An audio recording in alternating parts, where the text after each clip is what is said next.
What's up, boys? Morning. Good morning, good afternoon, good evening. Whatever time it is, I hope y'all are doing well.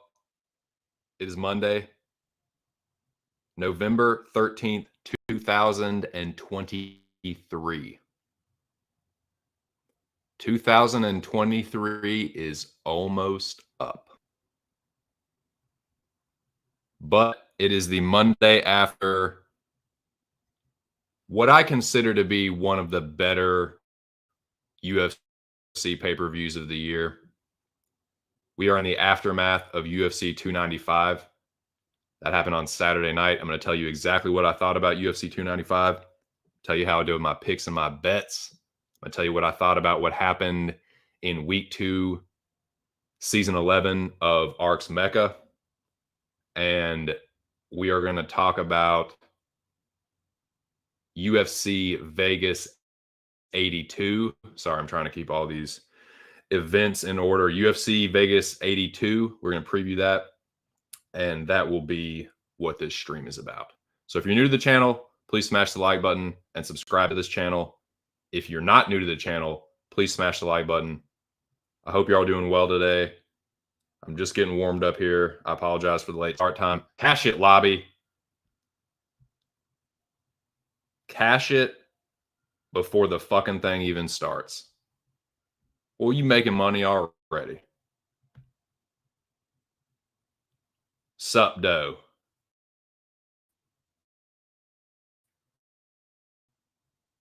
Gobby.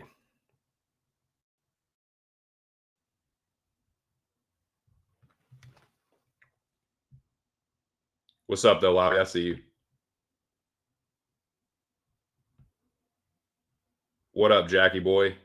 What are you doing? What up, 2 cents? You fucking doofus. What are you doing?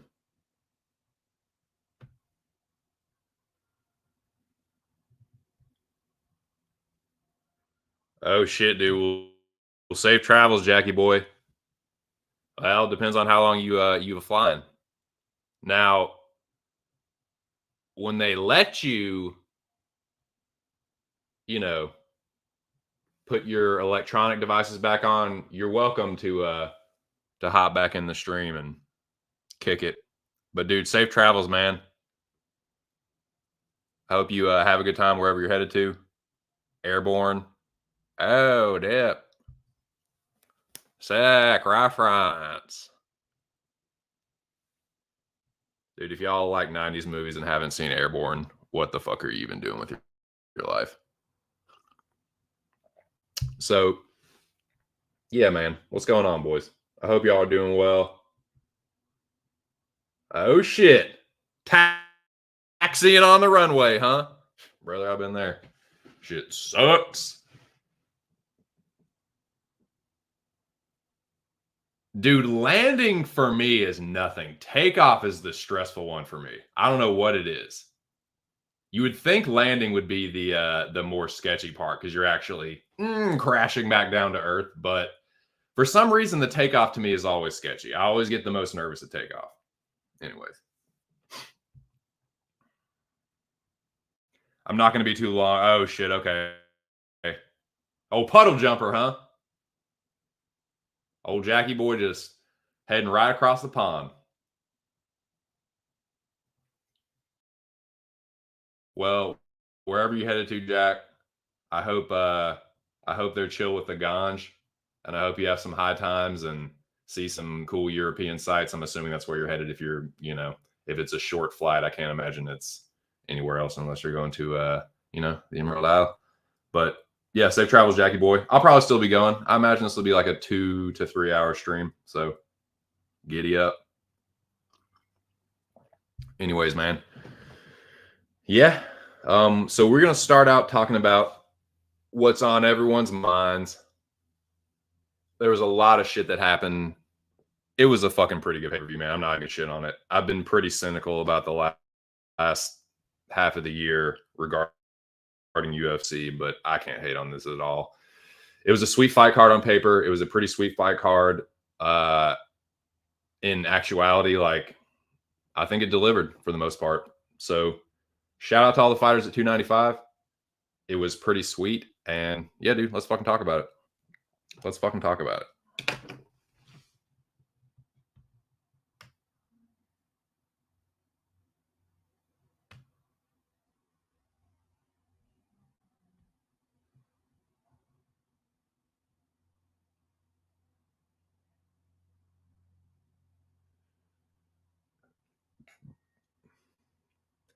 Don't fucking do it.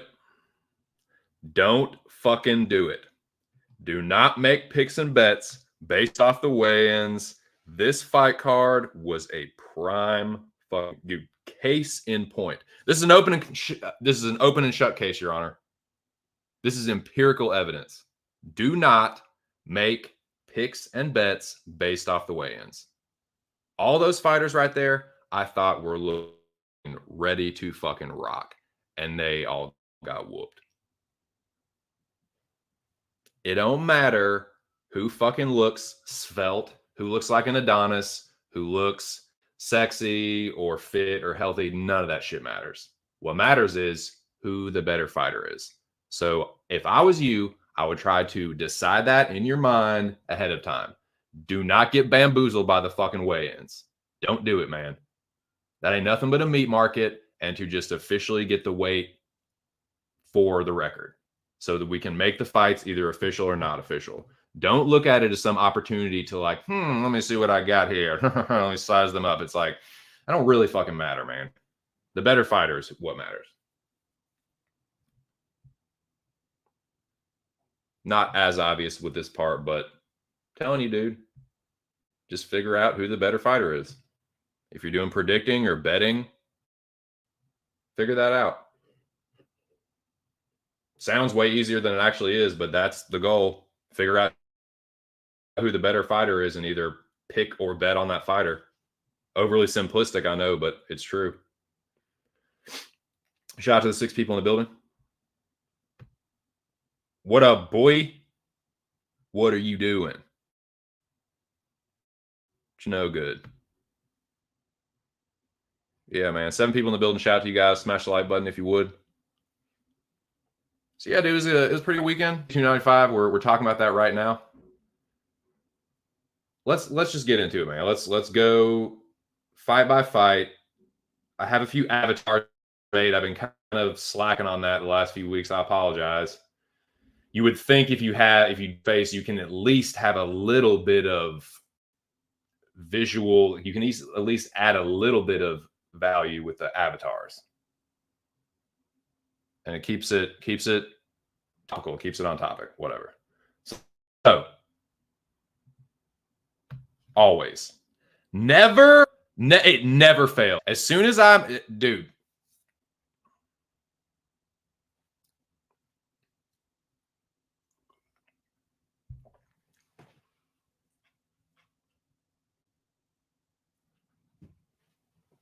Unfucking real. It never fails. As soon as I say, okay, we're going to talk about this, Lobby got to come out of left field with some fucking NFL or some baseball. That's Lobby, though. What can I say? I don't like the takeoff. The landing is whatever. I've already, like, if you think about it, the scariest part is when you're in the fucking air. Like, that's when if shit goes wrong, you're plummeting to earth. And you're at a point, you're at an elevation where you will die. So it's like, the landing is like whatever, like we're coming down, we're about to be there. As soon as we hit, cool. In the midair, like it seems the most calm, like that's where all the danger is. I don't know. That's just me. Jackie Boy said I got smoked. Said I don't even want to talk. I ain't hearing none of this, TC. I don't even want to talk about this shit. I just as well I'll miss it. Yep, some things work out for a reason, Jackie Boy. It was just destiny. It was fate. Yeah, exactly. Same with best ball. God, I can't believe you got me talking about best ball Lobby. Unfucking real. But yeah, best ball fantasy, whatever. Yeah, just pick good players. Draft good players. Dude, just win. It's not hard. Just win. Just be better. Be the better fighter. Be the better player. Draft them, pick them, bet and win. It's not hard. All right, but let's talk about 295.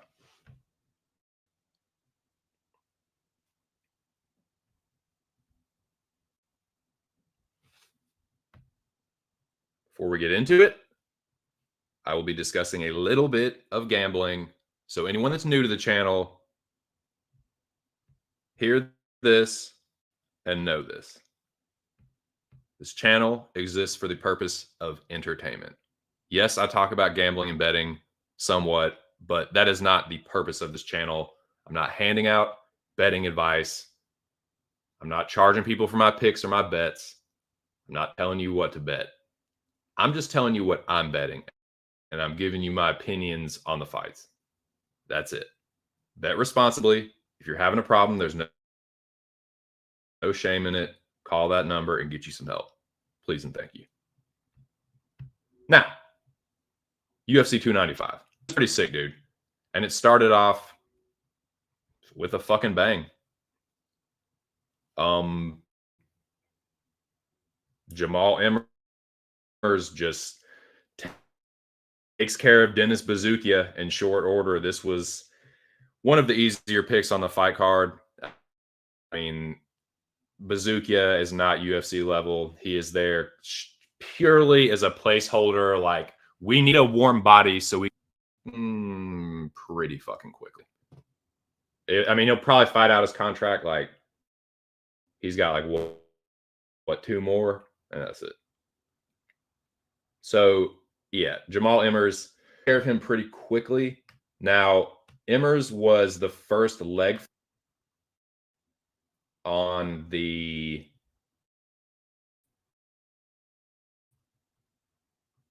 parlay that I made based off of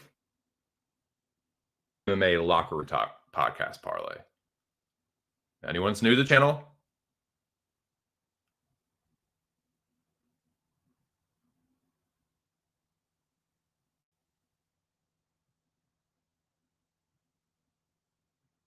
Dead air.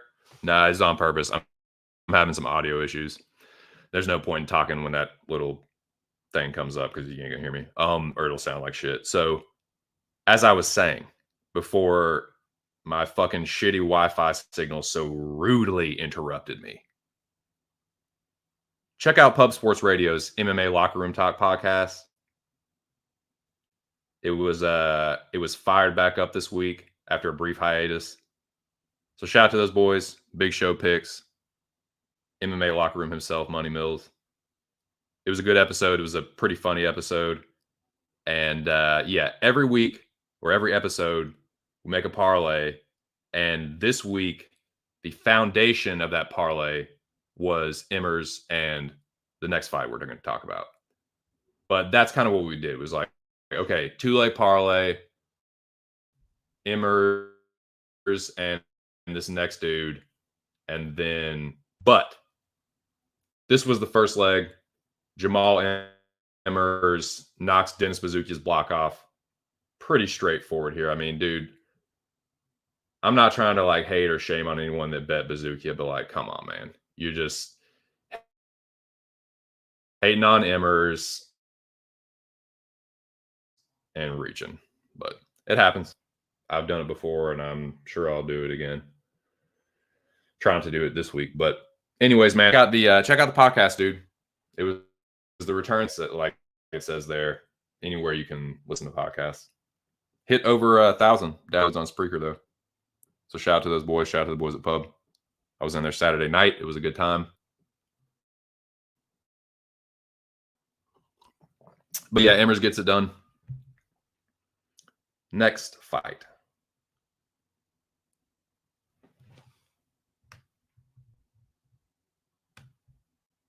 Now, this was the second leg. And this fight was more competitive. Anyone that bet Kevin Borjas, I don't think that's a bad bet. I think he gave a good account of himself. He did hurt Van at one point, but Van, he pretty clearly won. Like, it wasn't one-way traffic, but dude,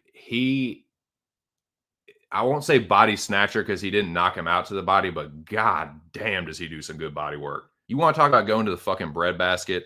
I mean, it is left hook, right hook every time he turtled up, dude.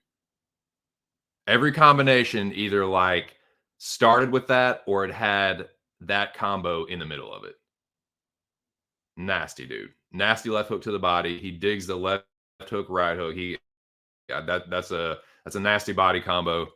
And I mean, it won him the fight, dude. It kept Borjas at a certain, like, it basically kept him to a certain ceiling. Like, you can only do so much when you're absorbing like hundreds of body shots. It's going to slow you down. And basically, Van kind of had him right where he wanted. Although I was impressed with Borjas hanging tough and making it a good fight. But yeah, shout out to Josh Van, clears the second leg. And but yeah, I don't think Borjas was a bad bet necessarily. Way closer fight than fucking Emmers and Buzukja, you know?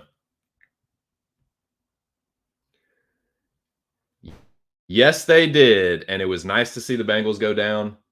Definitely helps the Ravens, who are my sweetheart team. So let's fucking go. Buzukja was ragdoll by Woodson, easy money. Yeah, dude, you like it?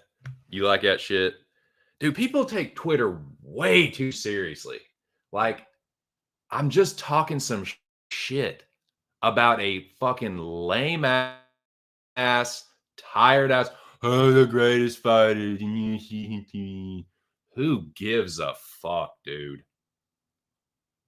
Like, people are so fucking overly sensitive about fucking Royce Gracie. No, I think we need to understand what Royce did. It's like, dude, I know what Royce did for the fucking sport. He gets trounced by everyone on that list, but people will take it. But yeah. And it's so funny too. You go back and look at that thread, that little argument thread. He gets so fucking butthurt and is so like clutching his parts. Like, dude, this is supposed to be a civil discussion, sir. Like, how dare you? And then he's like, call me a fucking idiot. And it's like, okay, what happened to Mr. fucking nice guy? It's like, dude, we're just talking some shit about a fucking, like I said, tired at. Like, no, let's just all hold hands and talk about how great all these fighters. Dude, it's so lame and honestly pretty fucking gay. So yeah. Yeah. Go check that out on fucking Twitter. The noblest, yo, yeah. That's really where you go to have a fucking a highbrow discussion is fucking Twitter. And then you get upset when it's like people talk shit and it's like what do you think this place is there for? Go meet your buddy in a coffee shop and play chess and talk about these fighters. But you do it on Twitter for attention so everyone can see how fucking smart and witty you are. And then you get your fucking feathers ruffled and it's like, you idiot. And it's like, okay.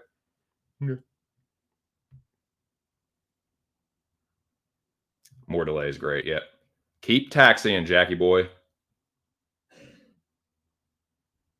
But yeah, where were we?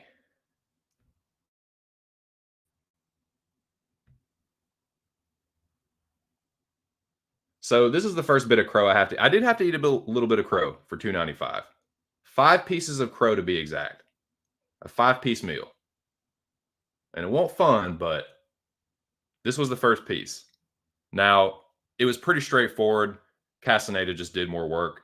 Kyung Ho Kang had his moments, but it was kind of similar to the Josh Van Kevin Boris fight, kind of. Not really. Not like the style of fighting or whatever, but just in the sense that Castaneda did more work.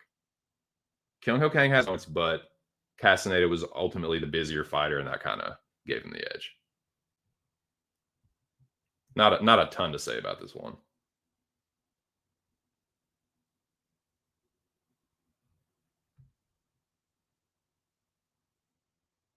Yeah, exactly. It's like, dude, you want to argue and go back and forth about this petty, dumb bullshit that doesn't make a fucking bit of difference. And then I talk a little shit, and I'm like, dude, all I said to the guy was, dude, get this corny shit out of here. Royce Gracie is like, he's arguing for Royce Gracie. He's like, I'm not saying he's top 5, but I'm just saying, just be nice to Royce. And it's like, dude, who gives a fuck? This is supposed to be a place where we just be nice to each other. It's like we're talking about dudes that punch and kick each other in the face, and you're being a little fucking ninny about it. It's so fucking lame.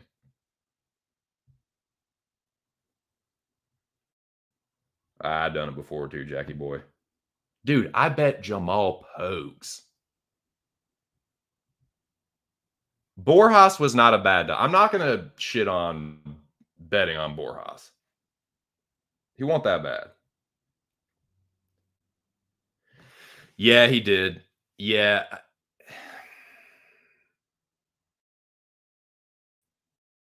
That's pretty much where I'm at. Like, I still feel the same way about Sexy Mexi as I did before. Like, he's matchup dependent.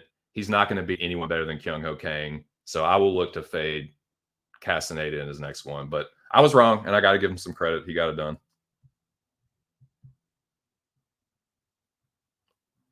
Yeah. Yeah. Woo, woo, woo, woo, woo, woo, woo. Yeah. What a boy. Shout out to the general, dude. My homie. That's my dog. That's my dog. Shout out to the general, Alex Ramirez. Don't be a ninny, dude. Don't be a fucking Nancy boy on Twitter. That is some fucking ninny nanny Nancy boy shit. No, let's all just have a peaceful little lame, tired, gay discussion about who the best fighter is. No, just be respectful of all the fighters. Just be respectful to like, we're just, it doesn't even matter though. It doesn't even matter. That's the same as some pound for pound shit. It just doesn't matter. It just doesn't matter. It's fucking media pundit bullshit and you fucking lick it up all the time. So annoying. What up, boy? What are you doing? 'Twas my night. That's tight. It was kind of my night too. A little bit. A little bit of my night.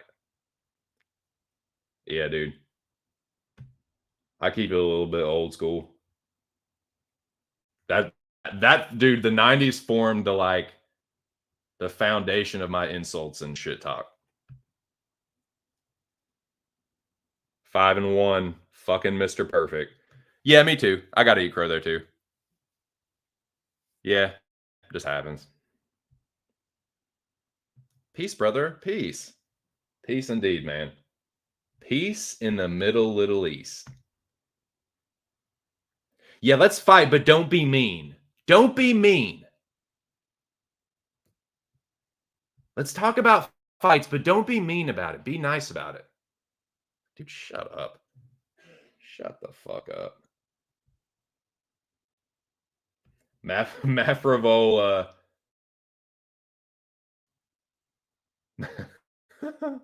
Mafrovola on Veterans Weekend. Boo this man. Boo this man. Yeah, shout out to all the veterans, man, for real. I'm not saying that to like for any other reason, but just shout out to all the veterans. I got a chance to talk to my uncle for almost an hour. Great, one of the better talks I've ever had with him. And you know, he's a veteran. He was in the Army for 40 years. Like longer than I've been alive, almost.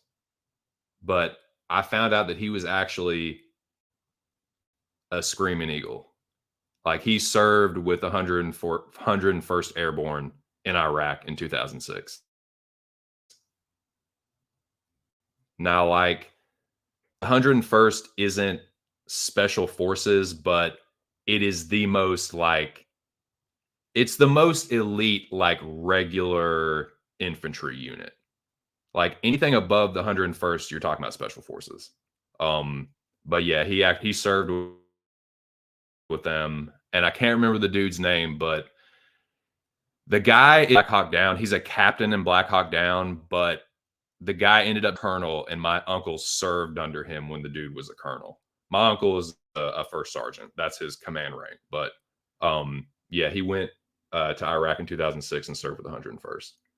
I didn't know that. I was like, damn, that's pretty cool. Pretty fun. I've seen the pictures of it. Dude, he got the M4, the fucking pistol strapped to his thigh in his fucking 50s. But yeah, man. Oh, what up, boy? What are you doing?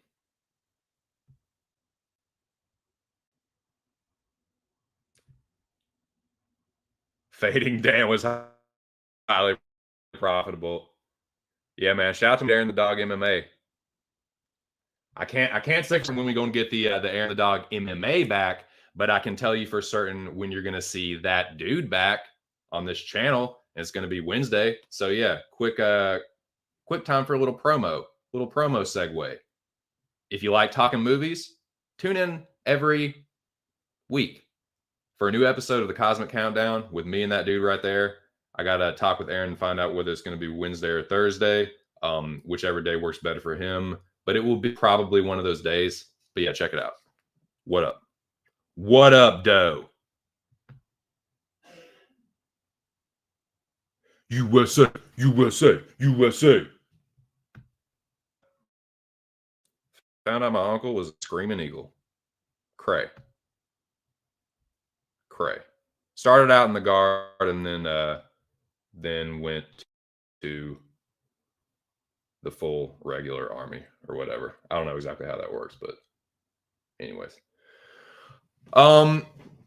Yeah, I didn't expect it to happen this early or even really at all. I think I had Gordon by decision, but I had Jared Gordon. This was a pretty easy pick too.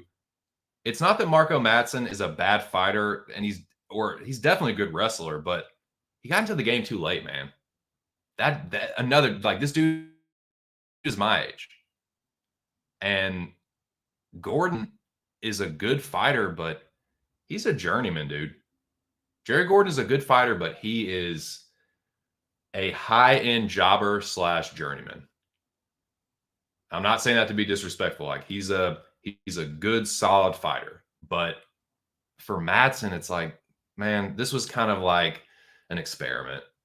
Let's just be real. It's kind of like an experiment, a little, I want to have this feather in my cap, say I fought in the UFC, but like, dude, he's a wrestler. Like, he's improved his striking, but dude, if you can't take out Jared Gordon, like, who are you gonna be, dude? You ain't going nowhere. Not in the division. You're just gonna be spinning your wheels. You're almost 40. It's like, what do you? I don't know. I'd say give him I don't know if that was the last fight on his contract, but if it's not, give him a winnable fight and then just move on from Marco Madsen. It's too late in the game.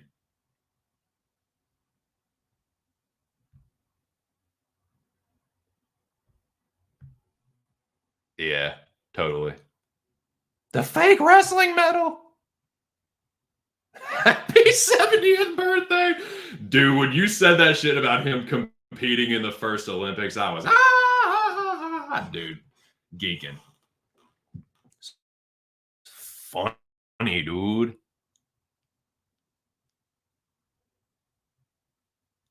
Come after me. I'm a man. I'm 40. I'm telling you, dude. Motherfucker was born in the Bronze Age. All right. Where are we at? Now, here's the first bit of controversy. I said this Saturday night. I will say it again. If that is not in New York City in Madison Square Garden, Nazim Sadikov is not winning that fight. I'm sorry. Like, he won the second round. He hurt Slava. Sasha Borshev. Is that his name? God, I can't believe I wrote Sasha. Anyway, it should say Slava. It's Sasha Borshev. God, you fucking skeevy stoner. Hold on. Hold, please. Fucking idiot. Sasha Borshev. Jesus Christ. Fucking stereotypical Russian name. God. All right, hold on. Slava. Dude, I got a new fighter. His name's Slava, dude. We call him Slava Claus. I don't know what it is, man. I see Faber in the corner. I just start cracking up. Slava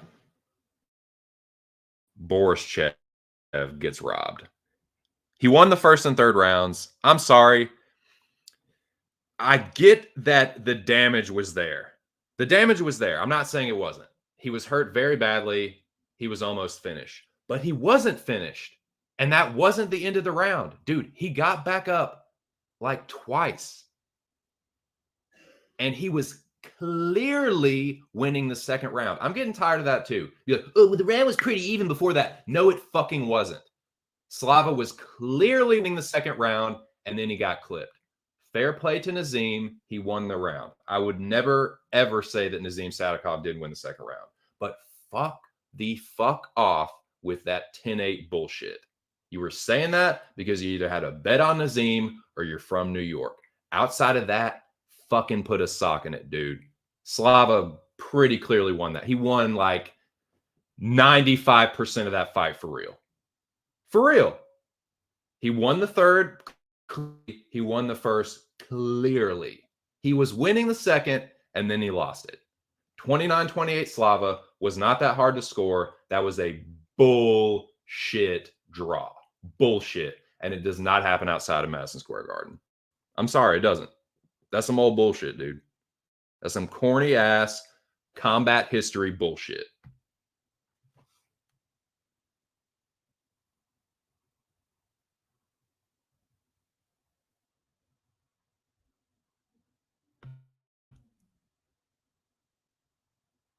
Grit? That's what it was, dude.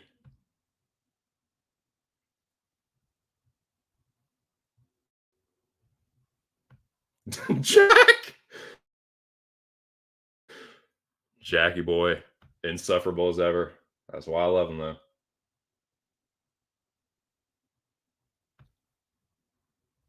Live bet your butt. That's what you can live bet. What's up, Zach? He did, dude. That was some bullshit. That dude, I'm sick of that. I'm sick of that. Okay, here it is then. If that's a 10-8 round, every time someone gets hurt, no matter what's happening, every time someone gets hurt, it's a 10-8, auto 10-8.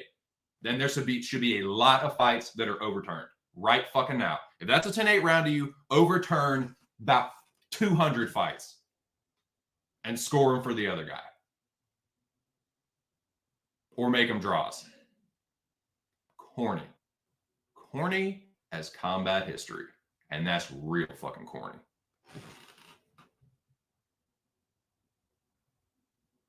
Exactly. It don't make no sense, dude. It don't make no fucking sense.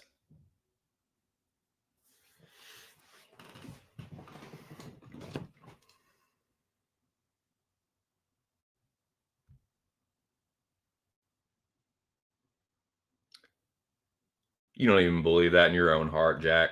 You don't even believe that in your own.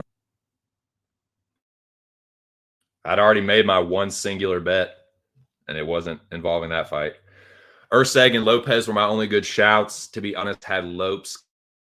All right, I'm pretty sure it's Lopez. I'm pretty sure it's pronounced Lopez. Excuse me.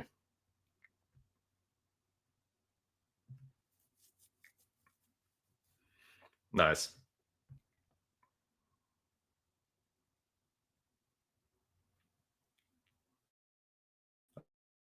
I know. Keep it consistent. Fucking bullshit. That wasn't no fucking draw. Slava won that fight. They were throwing fucking Sarah Longo a little EPO bone. And maybe it was a makeup, dude. I don't know. Faber's fighters have gotten the benefit of the doubt when maybe they shouldn't have sometimes. So maybe that was a makeup call. It's like we've let the Cheshire Cat have one too many. Maybe that's what it was. I don't know, man.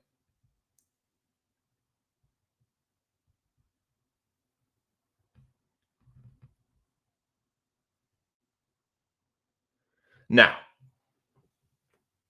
if you picked or bet Roosevelt Roberts, what do they say in the UK, Jackie boy? Give your head a shake. Just smack yourself in just smack yourself in the fucking face, dude. Three Stooges run into a fucking closed door. For real. What in the fucking world are you thinking picking or betting a career jabroni like Roosevelt Roberts? The dude is a UFC reject, got recycled back through another season of UFC recycled rejects. That was what the last season of Tough was. And he loses the fucking fight. Everyone says he won. Dude, it was a close fight. And you can make a case for Roosevelt Roberts. That wasn't nearly the robbery everyone says it is. Just shut up with that. He's a jobber. If you pick or bet Roosevelt Roberts, you have just look yourself in the mirror and say, I hate Mateusz Rebecki. I don't understand why his name is pronounced that way. There are no M's in his name. So dude, the Polish language, I will never understand it. But just look yourself in the mirror and say, I hate Mateusz Rebecki, and then move forward from there.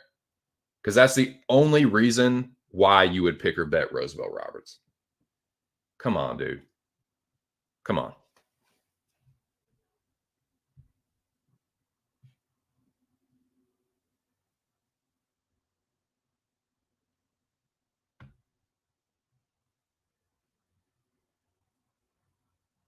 Yeah, dude, we were still using weapons.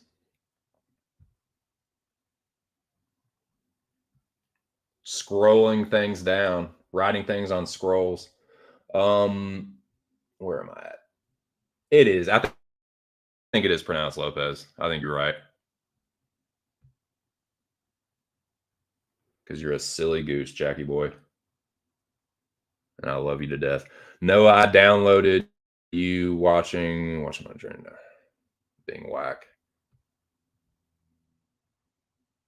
Yeah, I'm kind of kicking myself for not betting rum bet for like Rumbeski inside the distance was just like an auto parlay piece. And I was a little too conservative this weekend. It ended up working.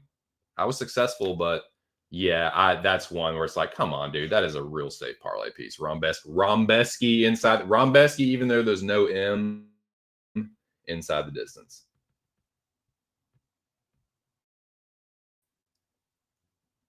Yeah, I totally downloaded you. Shout out to the 10 people in the building. That's sick.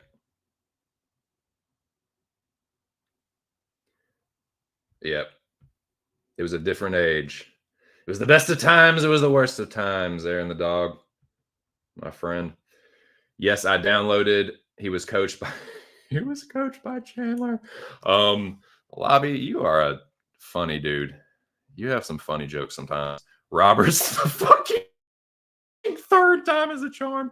Yeah, it's like, dude, you're getting ragdolled by Austin Hubbard. Austin Hubbard is not a bad fighter, but he is the most he's a 7 out of 10, or he's like a 6.5 out of 10 at everything.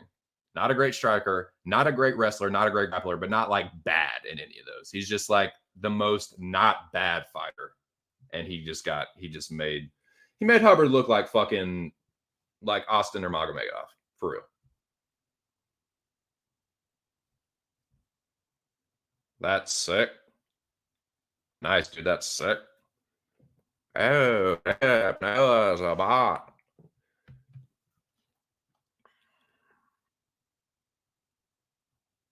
No, dude. Yeah, exactly. Dude. Kevin Croom made people think that he was a good fighter by smoking Roosevelt Roberts, clubbing and subbing Roosevelt Roberts. He made Kevin Croom look like a good fighter. That cannot happen, but it did.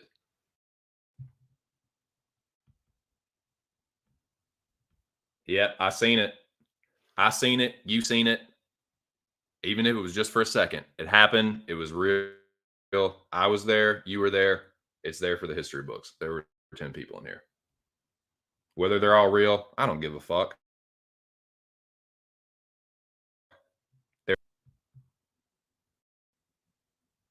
Smash the like button, if you would. Now, let's get down to the nitty gritty. Fucking get down to the nitty gritty.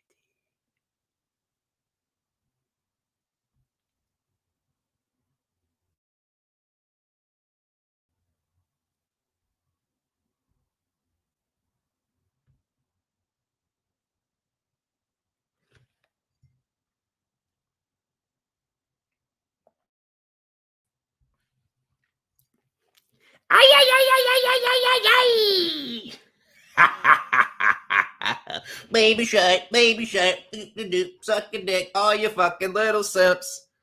Fucking suck that, dude. You Tabitha Ricci, taint sucking, period blood licking, fucking simps, dude. Get the fuck out of here.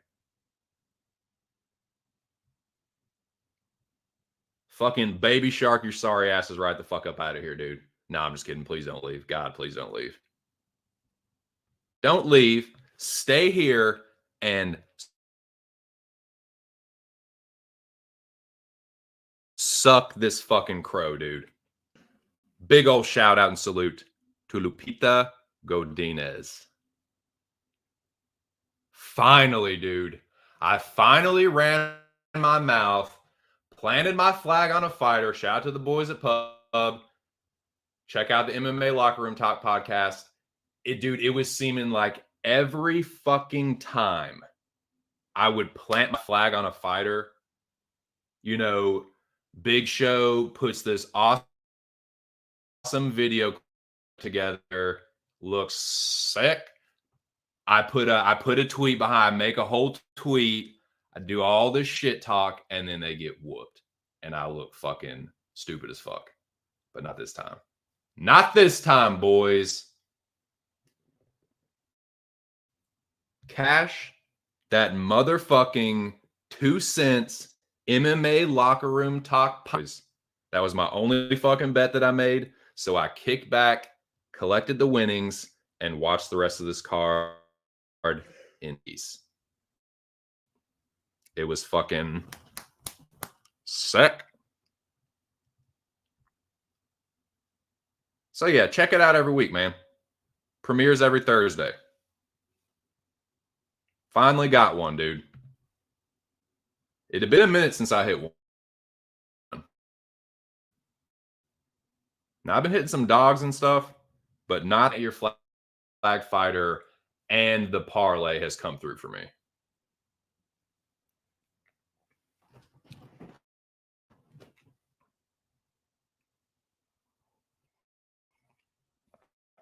Cause like I've nailed some plant your flag fighters that I've predicted on the podcast, but I've hit parlays too, but never both.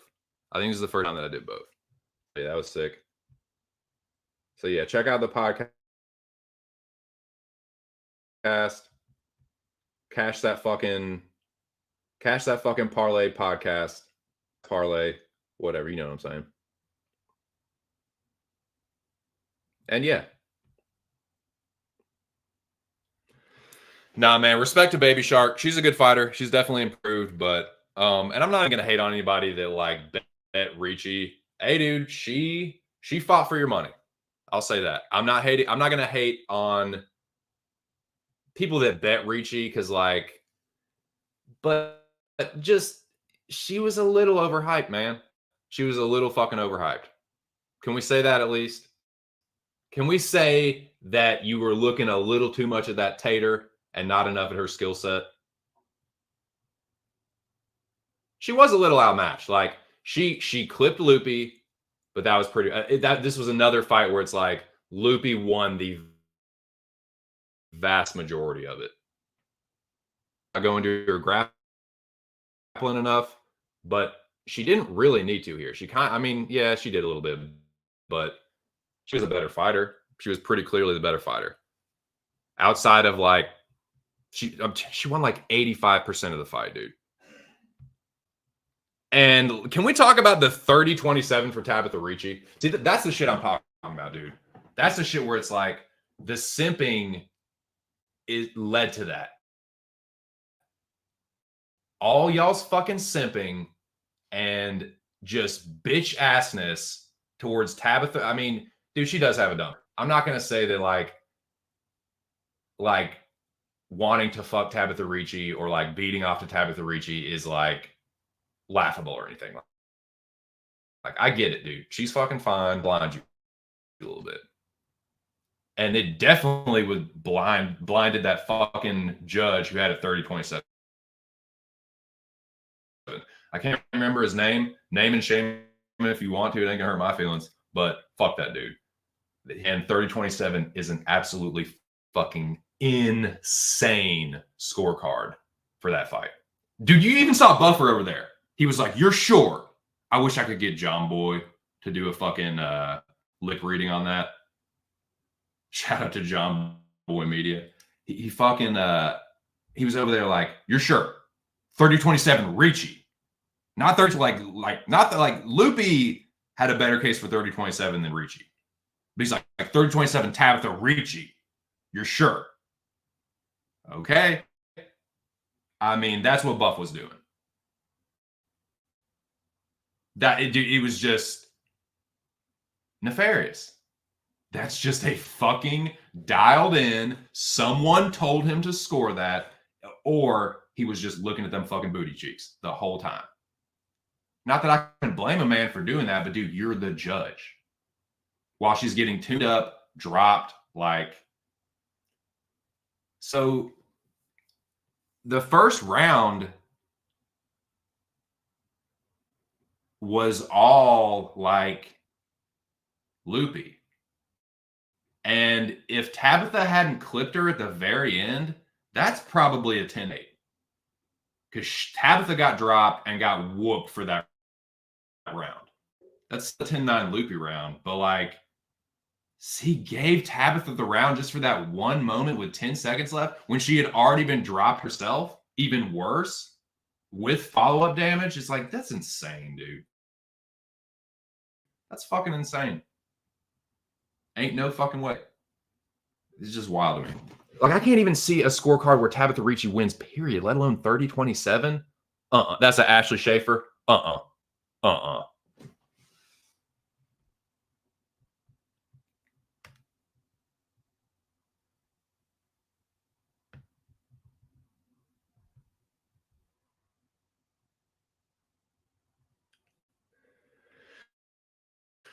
Now, Noah, I'm just going to just direct it towards you.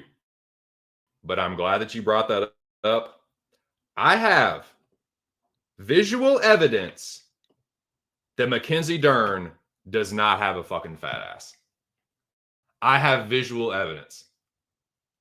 This is not to be disrespectful to Mackenzie Dern. It is not to be disrespectful to people that find Mackenzie Dern attractive. But y'all are going to knock it off with her having some crazy ass, because I've got visual proof that she does not. This is what Mackenzie Dern has. She has crazy, crazy sexy legs and thighs. She got thick thighs and wide hips. Thick thighs and wide hips do not ass make. They do not. Those are all different things. Hips, thighs, and butt cheeks are all different things. Trust me, I know. When you've been to the mountaintops that I've been to, you will know of the things of which I speak. And you see the result in the fruits of the happening. For real, though, knock it off. She does not have a fat ass. She got a flat mom ass that is accentuated and made to almost look like she got an ass by her wide hips and her thick thighs. Period, point blank, open and shut case.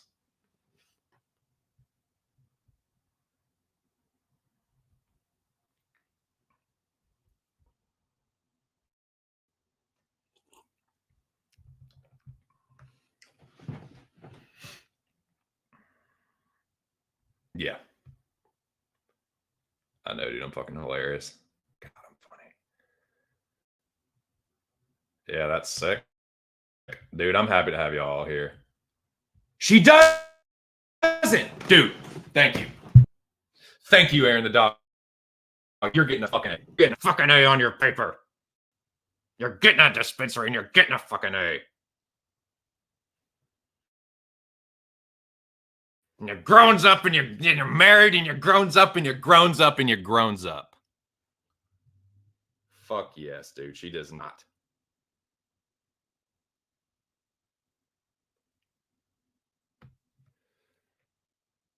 Thank you, Jackie boy.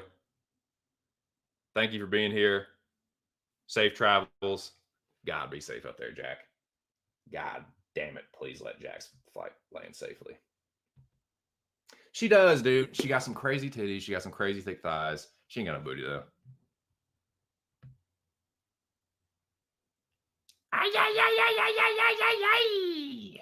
Yeah, we're going to get there for sure. Don't worry, boys. We're going to get there for sure. But yes, let's fucking go. Lupe Godinez, cash that fucking podcast parlay. And yeah, make sure y'all check that out every Thursday, man. We was fucking cracking jokes in there last Thursday, dude. We were fucking yucking on Thursday, man. It was a good time. Shout out to those boys, man. All right.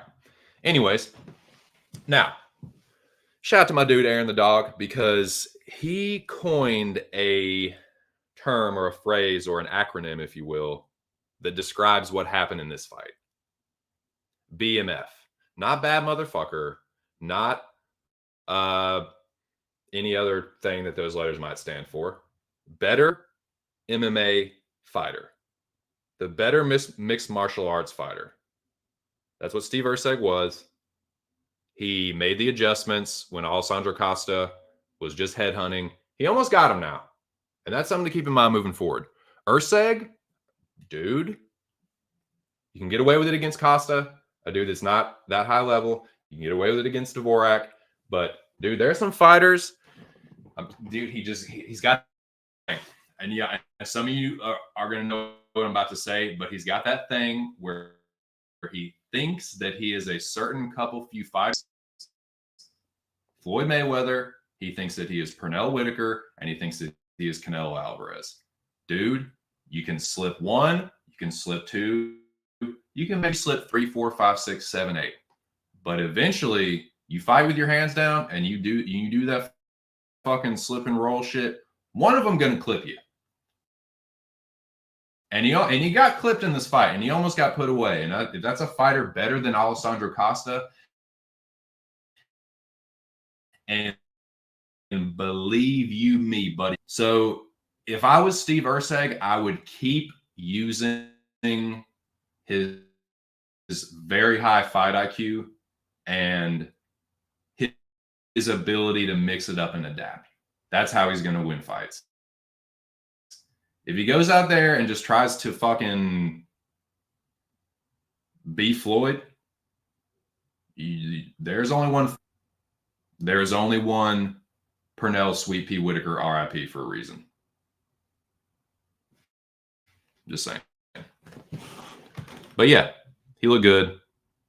Costa, I guess Costa wasn't a bad bet, but I'm really glad that I switched to Steve Erceg because I was on Costa for most of the week. He almost got him though, dude.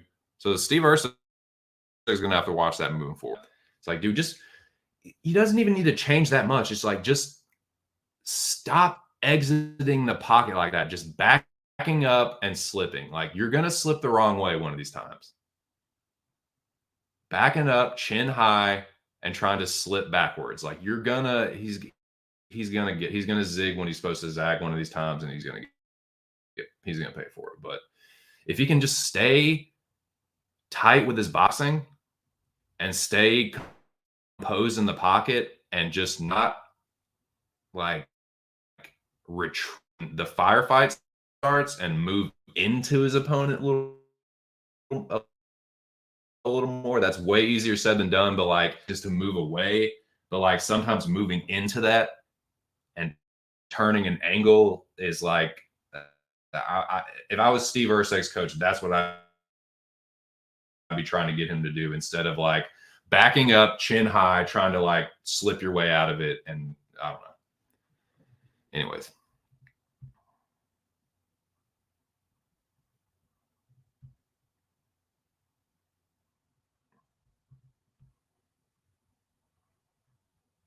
I ain't been around it that many times, but I done hit that block more than once. I'll tell you that.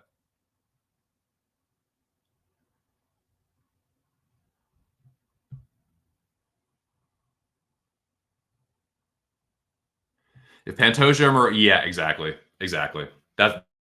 That's thank you. Thank you, Stubborn.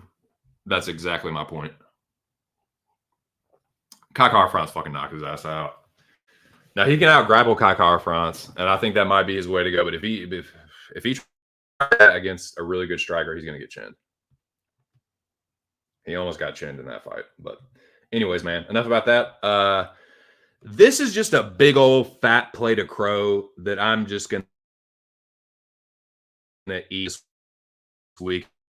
And I was really arrogant and smug and dismissive of Diego Lopez. And like, dude, everyone's on Diego Lopez. Like, he's the mush of the week, dude. Everyone's on him. He's going to get fucking... I kept saying that Savvy was going to... Yeah. Sure thing, idiot. No. That was like, he fucking made quick work of Pat Sabatini. And I think it's just time to say, and I'm going to have to admit it myself, and just like eat the crow and realize that Sabatini a little bit overrated. Can we say that now? I admit, I picked Pat Sabatini. I was trying to be real cute with it. I'm so glad I did not bet him because I almost got that arrogant. I'm glad I didn't. But I mean, can we call a spade a spade? He's a good fighter. He's kind of a grappling nerd. He can't really strike.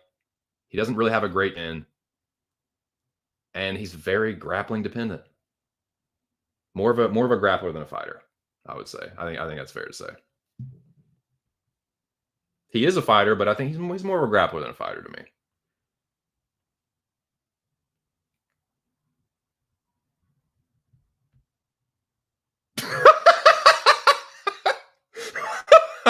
I look over, there's his foot right in my face. Larry Brown. Benoit. Fucking Benoit. Oh my God, dude. Y'all know about that shit. Y'all know about that Jimothy shit. That is pretty good stuff, Mick. I'm circling around the octagon. I look over, there's this foot right in my face. Thanks, Toby. Thanks, Mick. Don't ruin someone else's talk show. That's funny, dude. Yep, we've reached that point, gentlemen. Diego Lopez plus 475 KO was my first bet of the week. Nice, dude.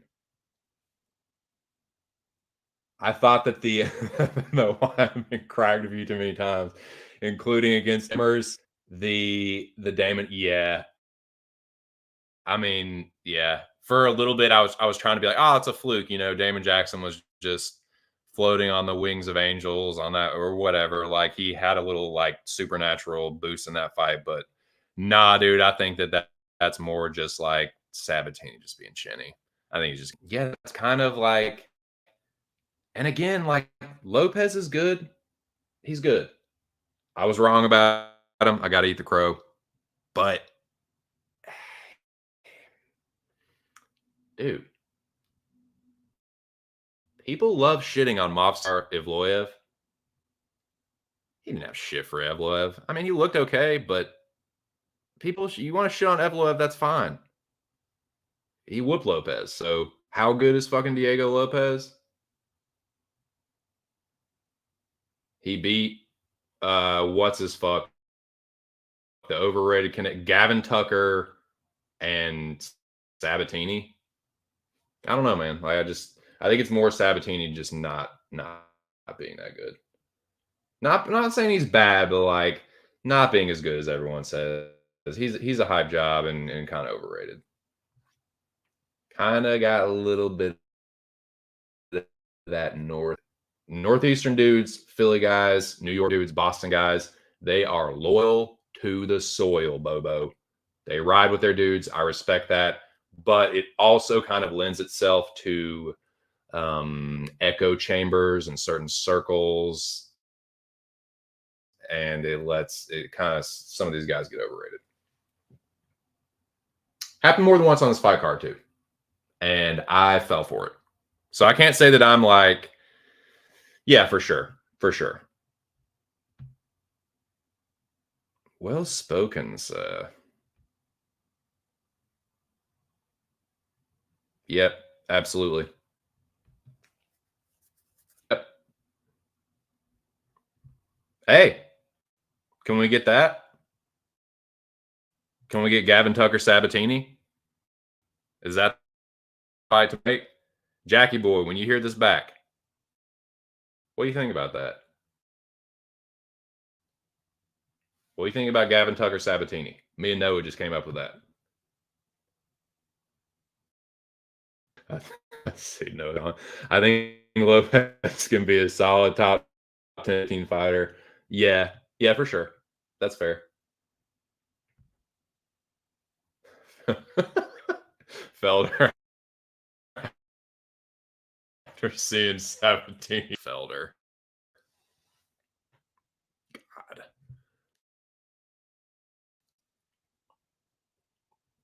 All right. Well, I think on that note, on that fucking note, we'll press forward. Oh yeah, I had a fucking See, I spent all that time making that fucking avatar. I didn't even fucking use it. You dumb fuck. Diego Lopez, though, dude. I ain't even gonna hate on him, dude. I was wrong. He's good. He's solid. Congrats to all the Diego Lopez backers and betters. Y'all were right. I was wrong. Y'all told me. I'll show you 2 cents. You gonna try and fade Diego Lopez? Yeah, I did. I'm sorry. Benoit Saint-Denis. Oh my God, baby. He's for the head kick for that. All the time, every day for that. every day. He's for this head kick. He is for that, baby.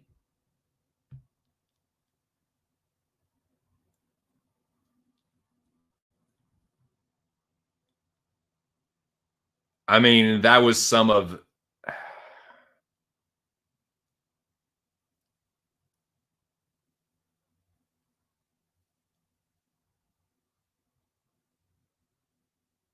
Dude, that was some of the most lackadaisical shuffle stepping I've ever seen.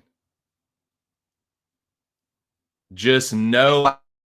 It's like he was just like. It almost seemed like he was fucking around. Like he was just like running along the outside out, like ha ha la la la la la, bam, head kick. Like he might as well have been scratching his ass. It's just very like he wasn't even looking in the right direction.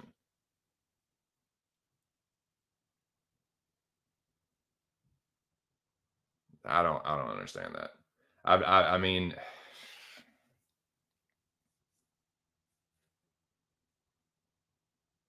this happens a lot too. Fighters just like skirting along the octagon, not defending themselves, and then just catching a head kick. I would left hooks like that too.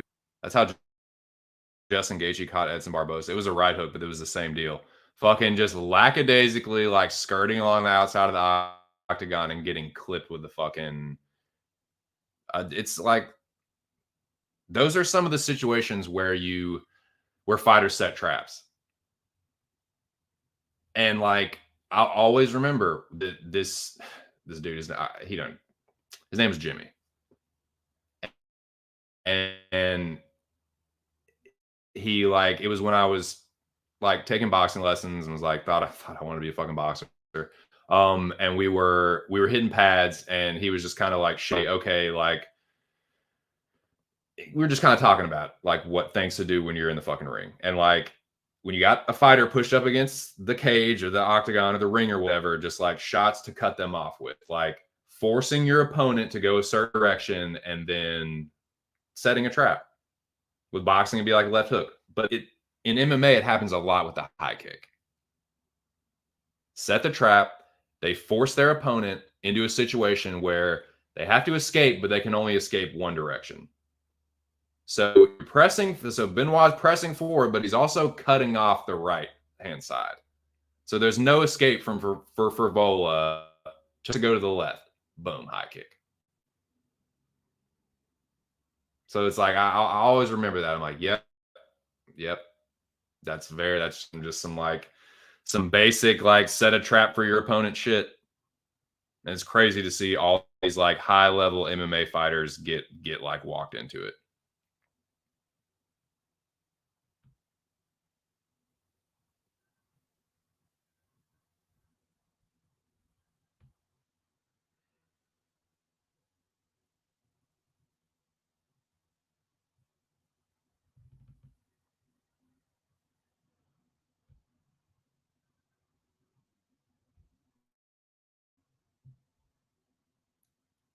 Hey, dude, I was one of them. I was one of them. Like the Dober fight is what made me pick Frevola because I was like, okay, he's leveled up. He like did, but it's like Dober does that a lot and almost gets hurt and almost gets knocked out a lot. Like T Rex almost knocked out Dober. You know, Bobby Green almost knocked out Dober. Drew does get hurt. Quite. That's how he lost the what was it, the Brad Riddell fight?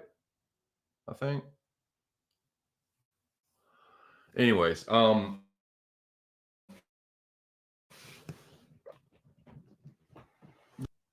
yeah, it's just surprising to see like these high level fighters. Like that is some basic shit.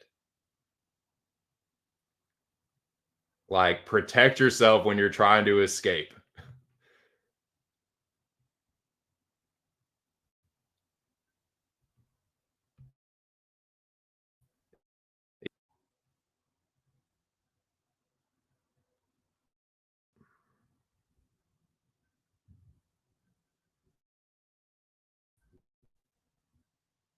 It's true, man. I mean, it's true. That what Mick said is true, and what Noah said right here is true. They're not strikers. They're just not.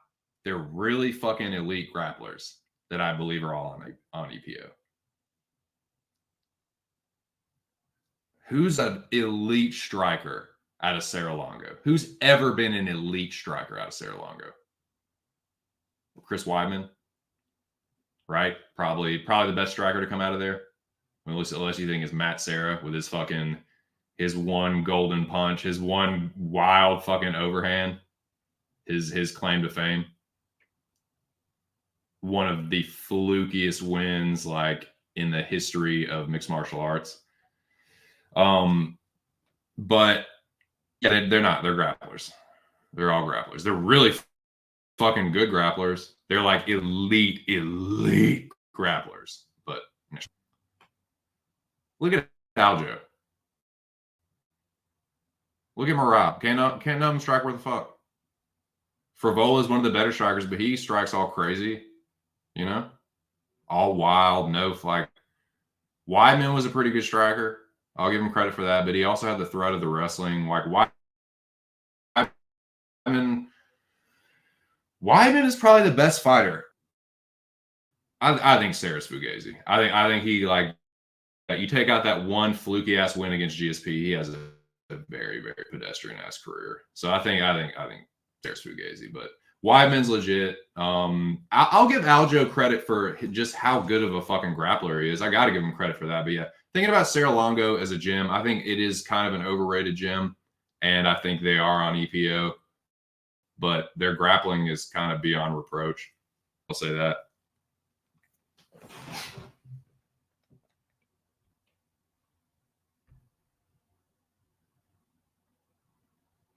Oh God, he's like Aljo is insane.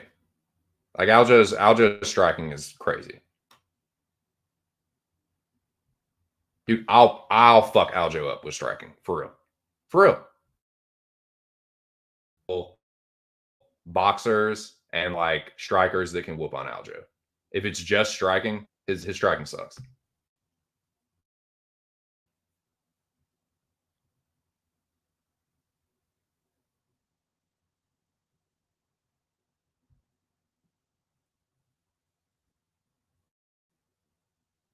I wouldn't say damn good. I say he's a good striker. I'll give him good striker. Yep. He's a dude that has power. Like he's a good striker with power. I don't know. I don't think he's that great. Nah, he's powerful dude. I'll give Sarah credit for being powerful for sure, but like he has his one shining moment. He's kind of like the Trent Dilfer of fucking UFC champions. But yeah, Crow for me. I still think Benoit is going to get it. He's going to get it, dude. That division, nope. He's getting this reputation off of these fucking like dudes like Frevola and who's the fucking dude he beat before this? Another kind of like high-end jabroni. I don't know, dude. People are really like this hype train in particular is going to come crashing down like bad, dude. He is gonna get chin checked. Eventually, he is. He's too irresponsible. And someone's gonna make him like there are dudes that have durability, that have takedown defense, and that have better striking than Benoit Saint-Denis, and they're gonna turn his fucking lights out. He's a good fighter. He's a fighter that I obviously underrate. He's better than I give him credit for, but I still stand by. And maybe that's what my problem is. It's like I've been expecting dudes that aren't elite to check him, but he is going to get checked. Make no mistake about that. He's got a limited ceiling. People don't think he does, but no, dude, if he doesn't work on defense, because he just hasn't been fighting dudes that can really make him pay for it. I don't know, man. it's just gonna sound like I'm being a hater, but yeah, maybe I'm underrating him, but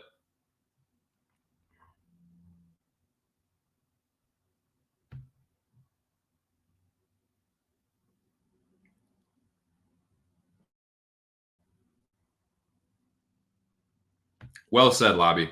Matt Serra is fucking Chumbawamba.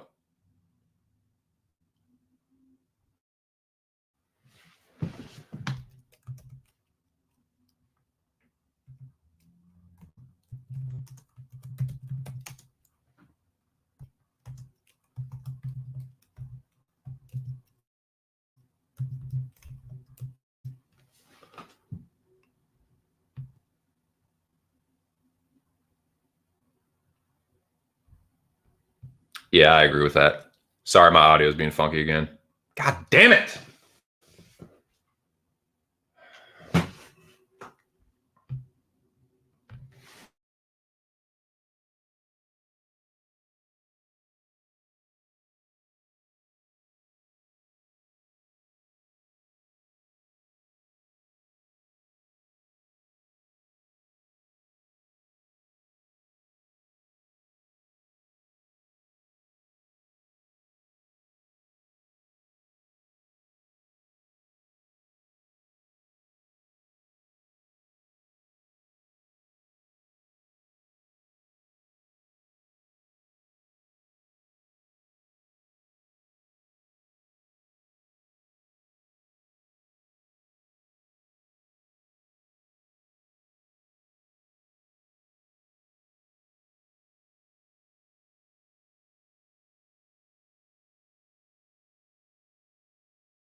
All right, I hope that helps.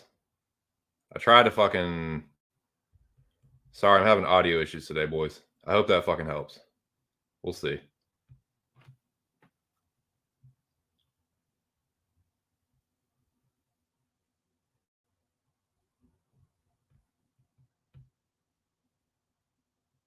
Nah, they're a two-hit wonder. Nah, they're a two-hit wonder. St. Joe and School Bus.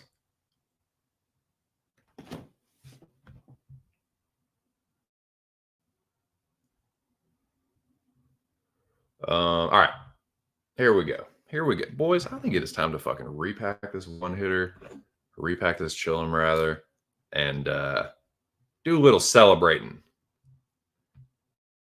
Now, this fight here, this one just made me feel real good. This one just made me feel all warm and fuzzy inside.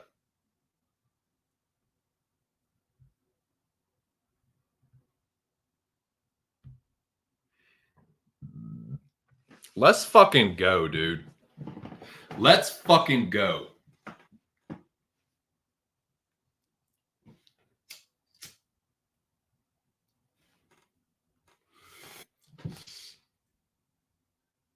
Again, man. The simps were fucking undone. Simping was y'all's undoing this weekend. Because I know that there was a sizable portion of people betting both Tabitha Ricci and Mackenzie Dern because they've jerked their little gherkins to it.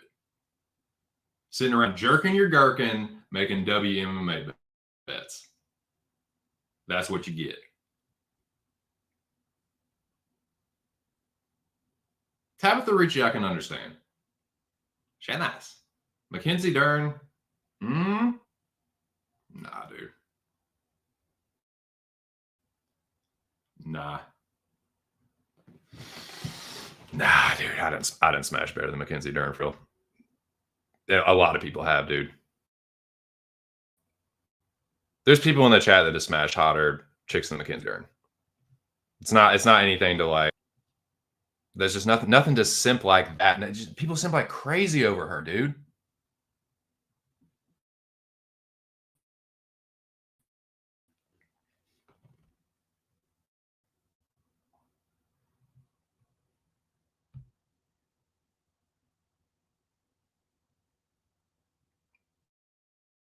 I agree. Dude, seriously. Hey, dude, I'm glad you made some money, man. Shout out to the fucking homie, dude. Jessica Andrade is the homie, and I'm so fucking happy for her. People really fucking hate on her, man. Like, I heard all this shit about, oh, they're moving in two different directions. Mackenzie Dern is trending upward. Jessica is trending downward. Okay, because she lost to fucking Valentina and Tatiana Suarez. Like Mackenzie Dern can wrestle like Tatiana Suarez. Like Mackenzie Dern has anywhere near the experience and striking ability as or grappling as Valentina. Get the fuck out of here, dude. I'm gonna say this shit right now. Mackenzie Dern is kind of a jiu-jitsu nerd. I don't think that's a hot take necessarily, but fuck, dude. People were calling her this just elite striker. What? Because she dropped a fucking Angela Hill that gets tuned up by everyone and their fucking mother that's ranked. If you have a ranking next to your name, you're going to tune up Angela Hill and probably fight her to a split. And people are like, oh, well, she dropped Andrade and fucking... It's there. No fucking context there at all. Never mind that was like, that's Angela Hill like 5 years after that. It's had the shit beaten out of her for 5 years. Never mind that, right? Mackenzie Dern couldn't strike her way out of a fucking wet paper bag. She hits hard.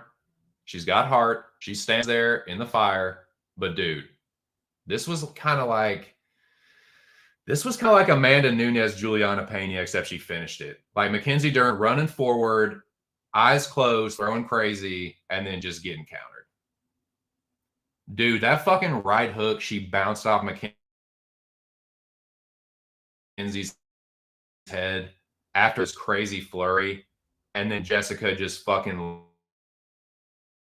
leaned back and fucking threw this counter right hook, bounced it right off Mackenzie's head and sat her down. It was sweet. Let's fucking go, big boys. Let's go, baby. Woo! Ay, ay, ay, ay, ay, ay, ay, ay, ay. Let's fucking go, dude.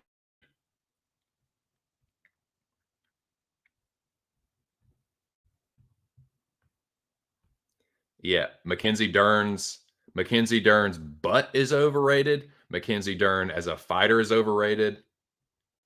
She's good, but not great. Jessica, you can say she's not great, but she was once great. Jessica is a once great fighter. And no one can take a fucking championship away from her. And she has something that not a lot of chicks in that division have. One punch knockout power. That's the homie. I'm so fucking happy for her. War Jessica Andrade.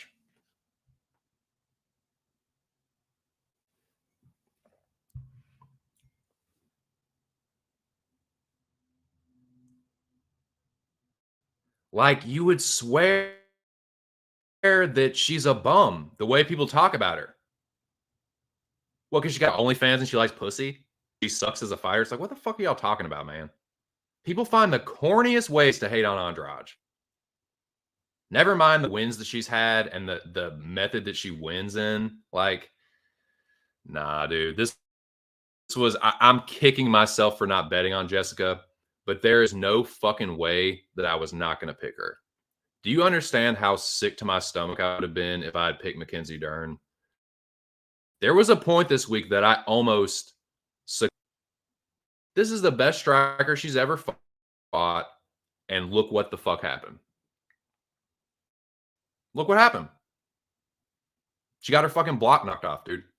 She got sat on her ass like 3 or 4 times.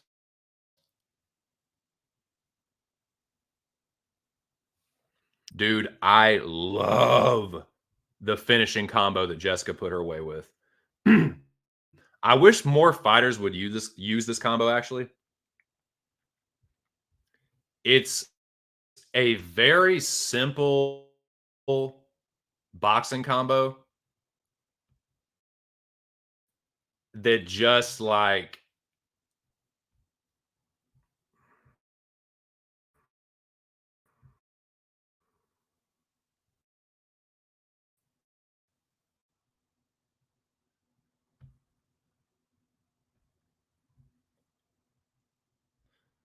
so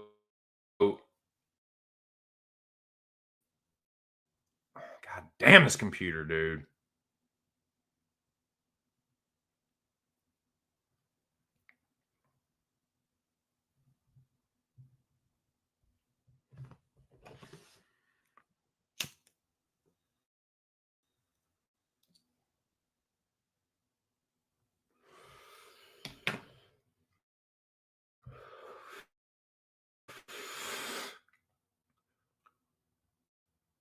We back?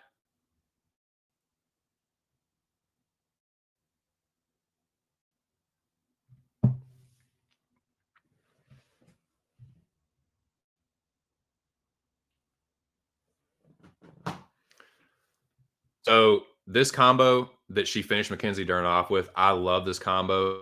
It's a very simple boxing combo that not a lot of fighters use, but it's really effective and it's great for finishing a hurt opponent off like this. It's jab, left hook, right hand. And obviously, if you're a southpaw, it's right hand jab, right hook, left hand.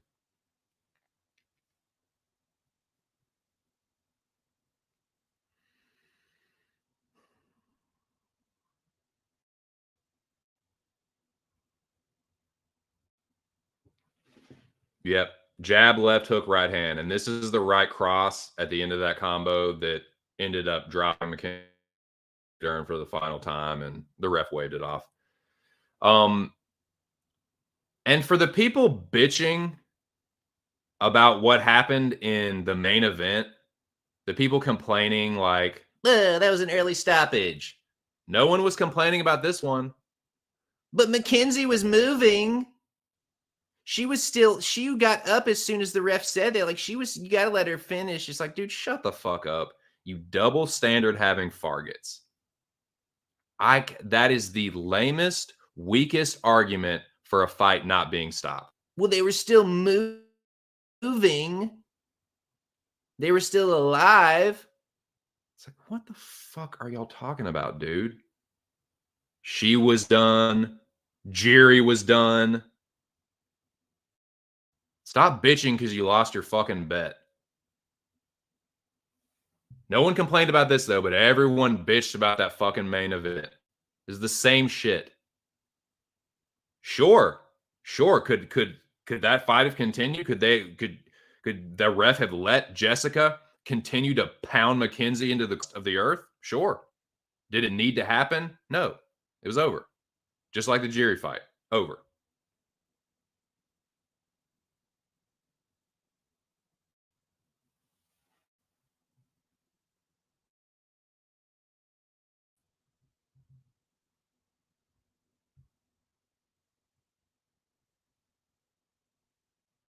Dude, I completely agree. I completely fucking agree.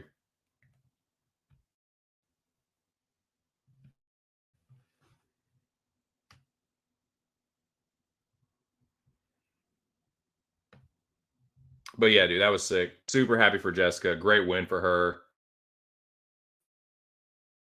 Awesome. You must have forgot spot.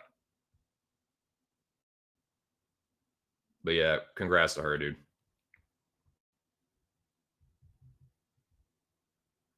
All right, man. This is the last.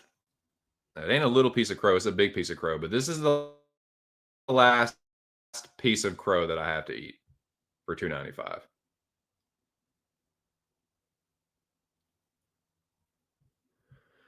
Congratulations to Tom Aspinall. I did count him out in this fight, and I'm not gonna go back and be like, oh, well, I did say there was a possibility he could win by. I'm not gonna do that, man. No, I was Sergey Pavlovich, and I was more confident in Pavlovich as the week went on. So I was just completely wrong here, completely wrong, and I'll just eat all the crow. Congrats to Tom Aspinall. Very happy for that dude winning. Tom Aspinall is a good dude. He is one of the good guys. So it is good to see the good guy win every now and then. And yeah, dude, he made quick work of him too. Sergey cracked him, but I was impressed with Aspinall just being able to eat it. Maybe him putting on the extra weight helped him a little bit with that, helped him absorb the shock a little more, just being thicker and a little more dense. I don't know, but he looked great. He weathered a little bit of an early storm, and then, dude, he was just quicker with the hands. You can see, dude, just bounce that fucking right hand off Sergey's head, snapped his head back. I think this is the one that dropped him. But it was the same thing. It was like just a 1-2. They both went to throw at the same time, and Aspinall just got there quicker.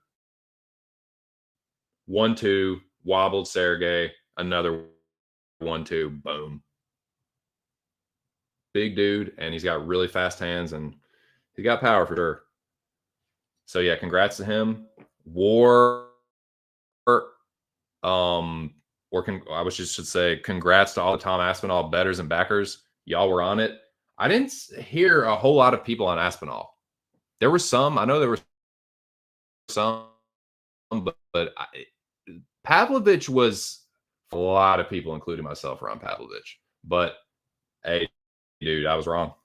What can I say? But happy to be wrong there. Like Aspinall's a good dude.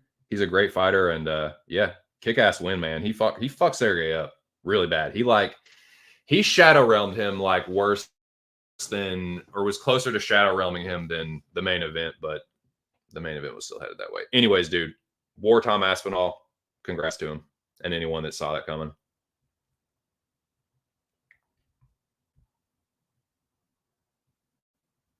Yep.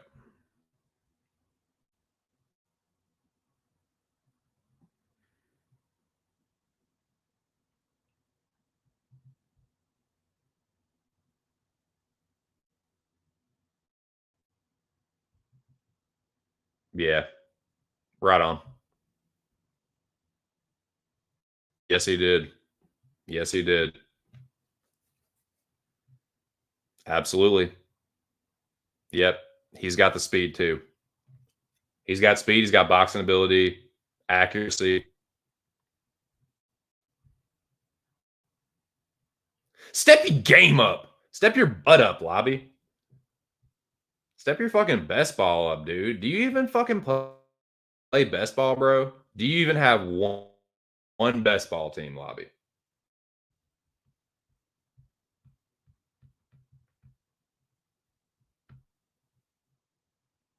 You want me to step my game? I'll step my fucking game up, Lobby.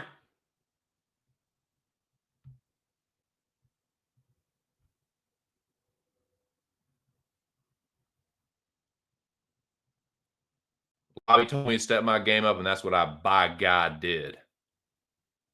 I by God picks Alex Pereira. I picked him.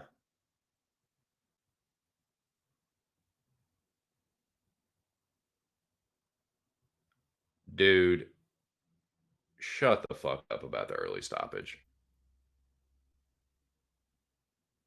Jiri himself admitted he was out, which means that he was in no condition to intelligently defend himself. And what was going to happen? And I know people say, well, there was just one fight. The guy just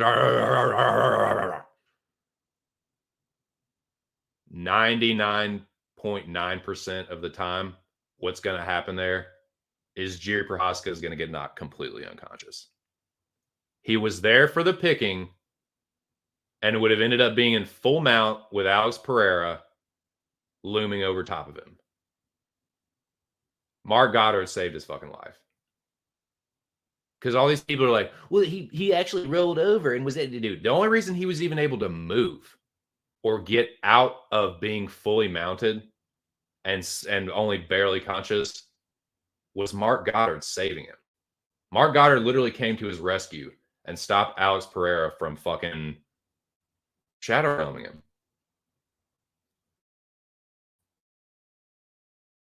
He was more than. He got dropped twice. This isn't where it's like, that wasn't the first time he went down.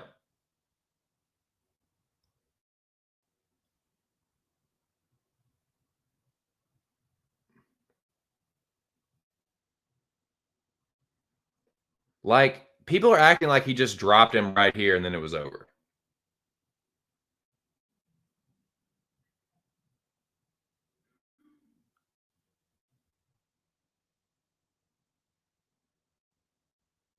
Like, y'all are acting like it's just left hook fight over. Left hook fight waved off. No. He fucking cracked him with the left hook, which you see right here. Sat him down. Jiri grabs on for dear life. Gets fucking elbowed in the side of the head. Johnny Walker, Ryan Spann style. And then he went limp again.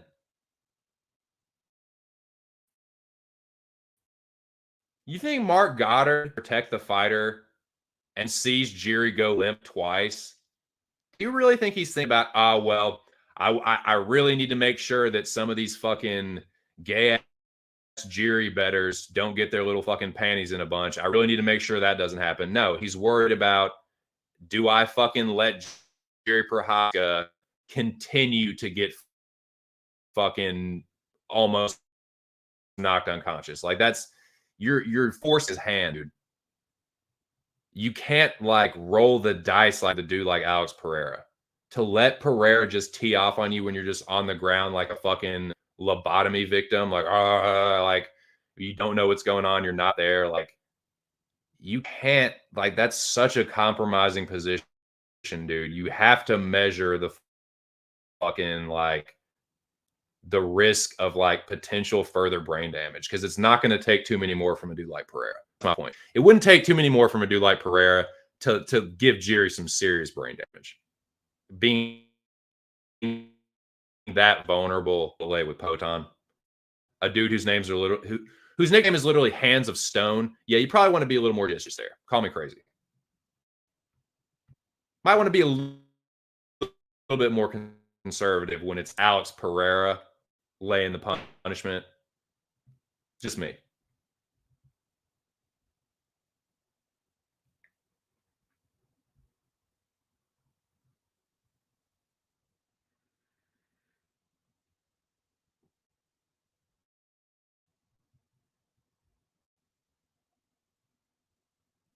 I mean, you know what it is, dude. You already know what it is.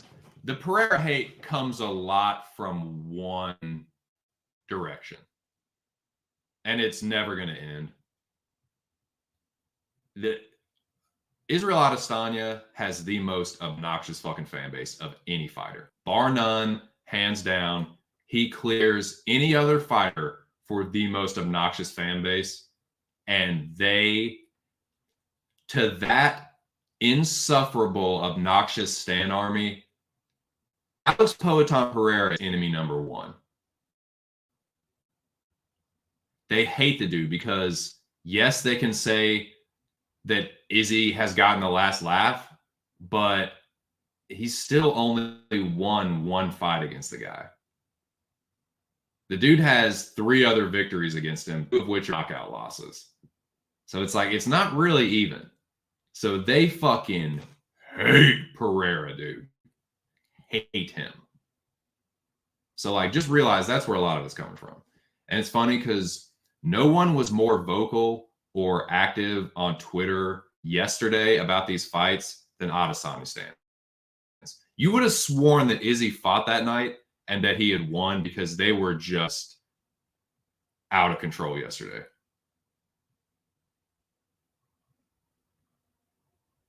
And it's just jealousy. They're jealous. Okay, Pereira has another belt.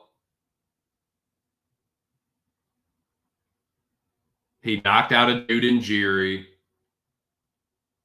They're like, I don't know, man. Like, Poatan beat Jan when Izzy couldn't. He smoked Strickland, and Izzy just got his fucking ass beat by Strickland badly. He got him. Adesanya just got embarrassed by Strickland. So they're in a bad way right now. They're in like a very defensive, like looking for anything they possibly can to give themselves a leg up. But they're the worst, dude. Adesanya's fans are the worst. Hands down, bar none. They're the worst.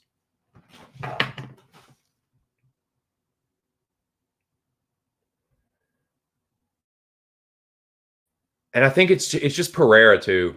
Like maybe a flyweight taking a couple extra punches ain't that much, but when it's Alex Pereira and you're like defenseless pretty much, dude, you gotta cut it pretty quick. You gotta call that shit pretty quick, or the consequences are gonna get bad very quickly.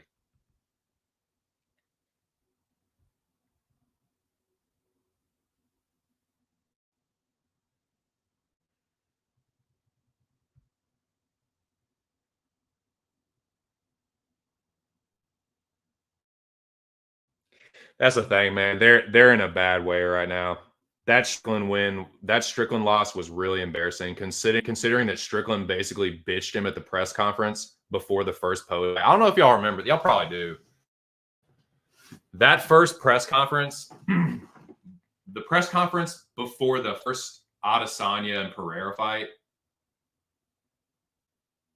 Wait, no. This was before the Strickland Pereira fight. It was a press conference for the Strickland Pereira fight. And Adesanya, what was he fighting? Cannonier or something? Anyways, y'all know which one I'm talking about. When Strickland was sitting behind him and above him and was basically like bitched him at the press conference. Well, that guy ended up beating him too. So they are in a bad fucking way right now. So I guess I get it. Like, I understand why they're doing it, but it's still pathetic.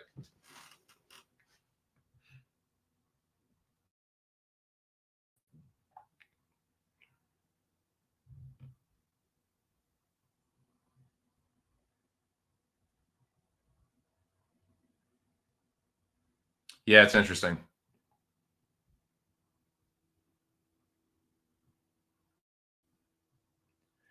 Yeah. Yeah, I agree. Like, there's other people that'll do that to Jiri too. It's like it was Vulcan, Dom Reyes, and Glover. It's like, dude, there's more dangerous fighters in the division than that. There just are.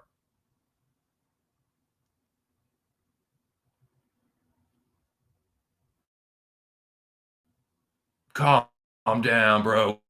Calm down.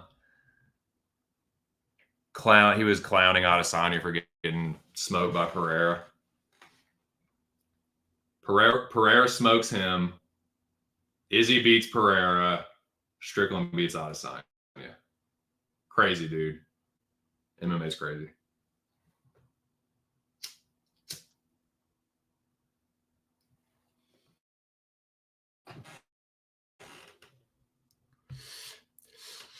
It was those leg kicks, dude. It was the fucking leg kicks. It like took an immediate visual impact on him. The commentary pointed it out, but they didn't need to. It was obvious. Like, they visibly hurt him to where like he couldn't get his fucking samurai shit off. He has a very traditional martial arts stance. So he's heavy on the lead leg. That horse stance, God, that gets your front leg chewed up in MMA, dude. It really does. Like, there's a time and a place for it, but like, if you're not light on that front foot, at least to the point where you can check leg kicks or at least be able to turn your knee out, and it gets a dude like Pereira got chewed up bad. That's what it was. And yeah, he just didn't have the movement. So he was just kind of like a moving target. I mean, a sitting duck kind of instead of a moving.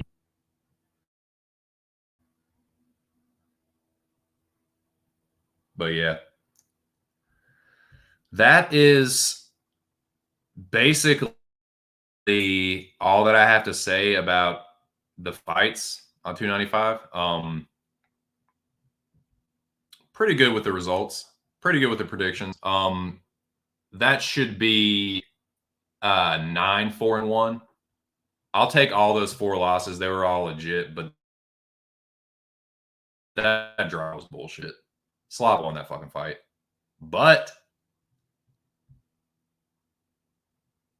cash it, boys. Fucking cash that parlay. I only made 1 bet, and it fucking hit. So big shout, Lupi Godinez, Jamal Emmers, and Joshua Van.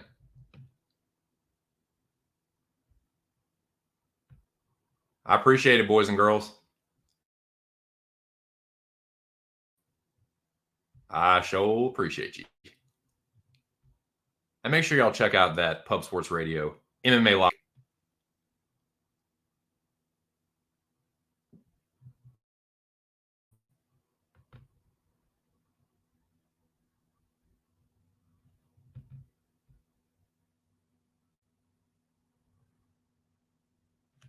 So yeah, doing pretty good. Boy, I'd love to finish the year with double-digit units of profit. Man, that would be nice. That would be nice. But yeah, not doing too bad, man. Considering how I started this year out, the almost through. And I think regardless of how the next couple of events pan out, I'm going to finish the year in the positive somehow. Somehow, some way, I'm going to end up in the positive in 2023. I can't believe it, but ain't much. It is not much, but it is better than a losing year. Whether some people want to admit it or not, there were people, because I know this everyone likes to do on Twitter. Some people do it having losing years, but like, unless it's like a famous losing year where it's like, haha, people, we need to be able to laugh about how bad a year this was. A lot of people just fucking lose and are just quiet about it. Same with people there's some people that just clean up and don't talk much shit about it either. But like, Twitter and YouTube are such a space where it's like, it's all about winning and just making profit, bro. And like, yeah, of course that's what it's about. But it's like, no one ever loses. Oh, if you lose, I'm still winning in this. I still have this no matter what. Like, I never really lose, even when I do. All the whole untracked thing. Oh, well, I lost in track bets, but untracked, I still win. So no matter, it's just this braggadocious bullshit. There's going to be some people that lost and lie about it. I know that to be true. I almost had there was a couple points this year where it's like, dude, I'm going to finish with a losing year. But somehow I'm going to finish this year out profitable. Ain't a lot, but I have not been a losing bettor so far overall.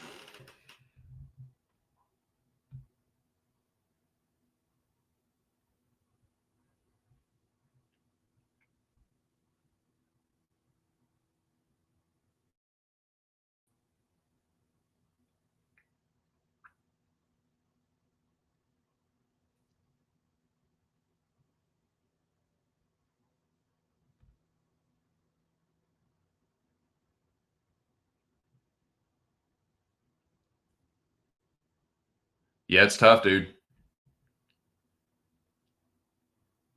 It is tough, man.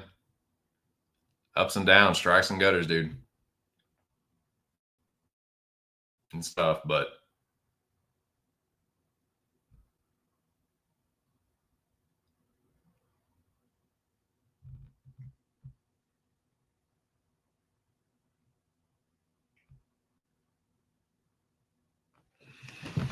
all right, boys. Well, that will do the recap. Now, I am going to take a brief intermission. I know I kind of already did already, but I need to reset real quick. I need to look at a couple things, and then I'm going to come back and I'm going to give you my thoughts on week 2,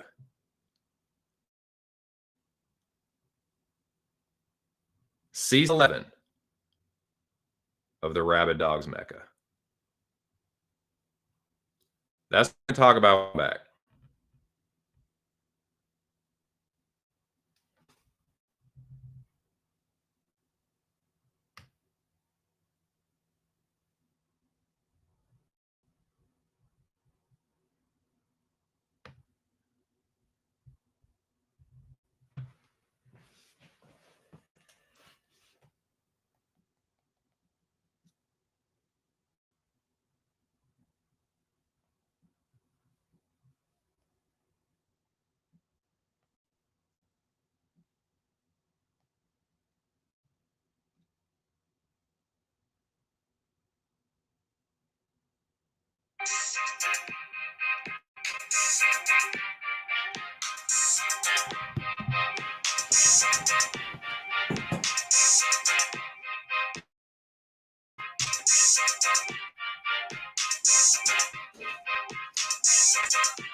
All right.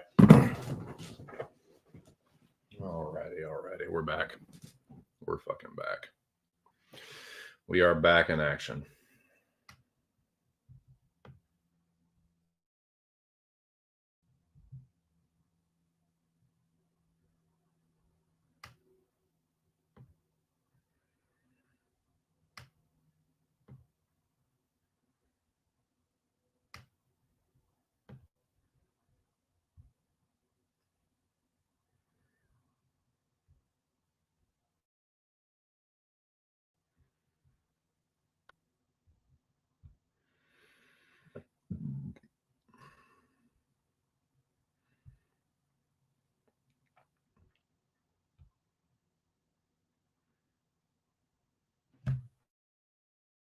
All right, boys, we're back. Now, for this part of the stream, I am going to be giving you my thoughts. This is not a full recap, but these are my thoughts. This is just my 2 cents on week 2 of Mr. Arkansas's Mecca season 11. That's what we're going to talk about right now. And I would love to know what y'all thought about it. It was a crazy fucking night. It was a big night. There were a couple of eliminations. I'm going to tell you what I thought about the eliminations. I'm going to tell you what I thought about some of the shit that went down, who won, all that. So it will be a brief, not necessarily comprehensive recap. For a comprehensive recap, I would suggest that you go to ARC's channel itself. It's called Rabidity, spelled just like it sounds. Go check that last stream out. Give it a like, give it a view, see for yourself. I can't fully do it justice, man. I just can't. But I will give you my 2 cents on what I thought about what happened. So that's what I'm going to do right now.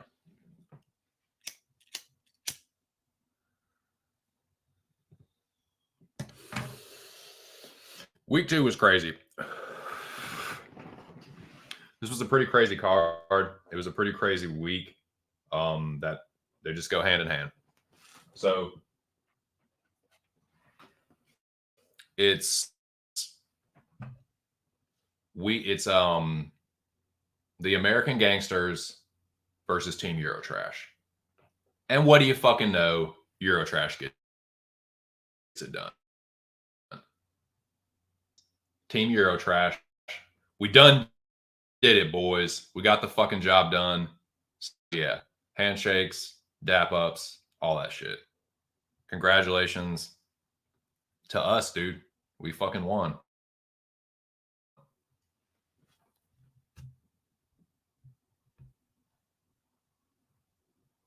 Yeah, congratulations to fucking the General. Gonna talk more about him in a second. Jackie Boy. Moyes. All the fellas, man. Everyone in Eurotrash. We did the fucking thing. And I had a pretty good night, dude. So it felt good to win because I knew that when you have a high score and you're on the winning team, it's like you can relax a little bit for that night.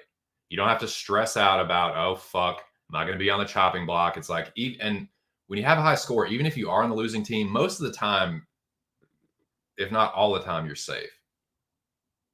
So I knowing that I had a pretty good score, I was in the top 3 on my team. I was like, I'm gonna be good. And when we won, I was like, oh fuck yeah, this is gonna be a fun night. Not gonna have to stress out about it. Can kind of just kick back, get on, see what happens, be there for the votes and all that shit, and just see what goes down. Those are the most fun, obviously. Winning it's weird. It's like you wouldn't think that, but it is. It's fun.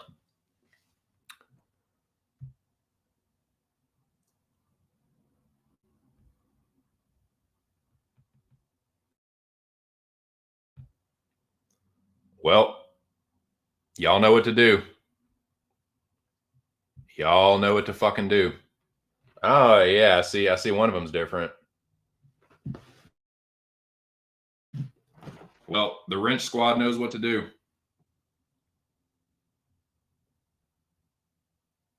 Let me see here. Let me see if I need to do this myself.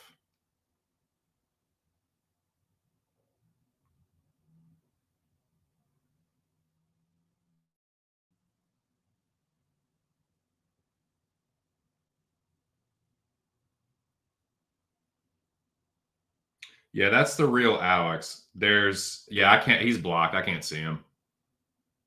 Yeah, I've already blocked him. He gone. Nice, Jack. All right, Jack made it safely. Touchdown. Mission accomplished. Good to hear that.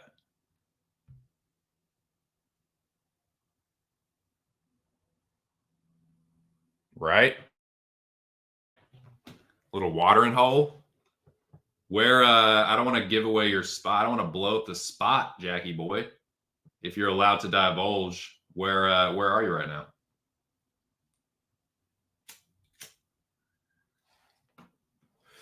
What magical European country are you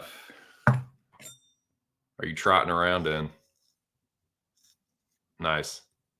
Dude, I fucking love kebabs. I love goddamn Mediterranean food. kebabs, gyros. God, I love that shit. I made myself sick on it.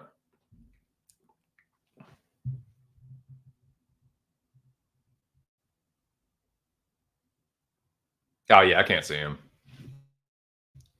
I can't see him.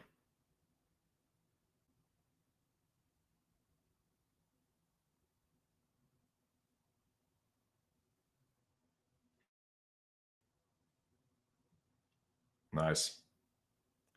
Yeah, Noah's got him. He's I've got it locked. I've got him blocked. I can't even see him. No, I'd say he's worse.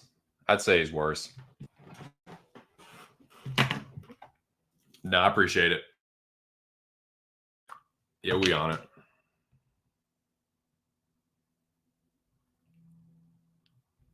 Nice, dude. That's sick. Is it just Amsterdam or is it fucking I can't remember, dude. Well, hopefully you can hit a fucking hopefully you can hit a hash bar up and yeah, grab a kebab, dude. Get all toked and fucking have I have been to several dispensaries. I smoked weed in public plenty of times, but I'm at ease about it. And I would like to actually do that. I would like to go into a place, sit down, like at a hash bar, have a cup of coffee and a fucking doober, or sit down, have a doober and a beer and some food, and just I would like to like go down, have a really good meal, and then just get dude. I like a lot of people like to smoke before they eat. I actually like smoking after I eat. I know that's weird, but like I feel like when I smoke, when I eat after I smoke, it does kill a little bit of my buzz, and I just get sleepy. So that's like my after dinner mint. It's kind of like when I used to smoke cigarettes. It was nice to smoke a cigarette after a really good meal. I kind of feel the same way about Tree. I like getting stoned after fucking eat a good meal. But that's something I'd like to do. Like go into a hash bar, get some food or like a whatever bistro or something, and do that. That's on the bucket list. Nice. Fuck yeah. Peace, Jackie boy. I'll see you, Bo. I'll be around. Peace. So where were we?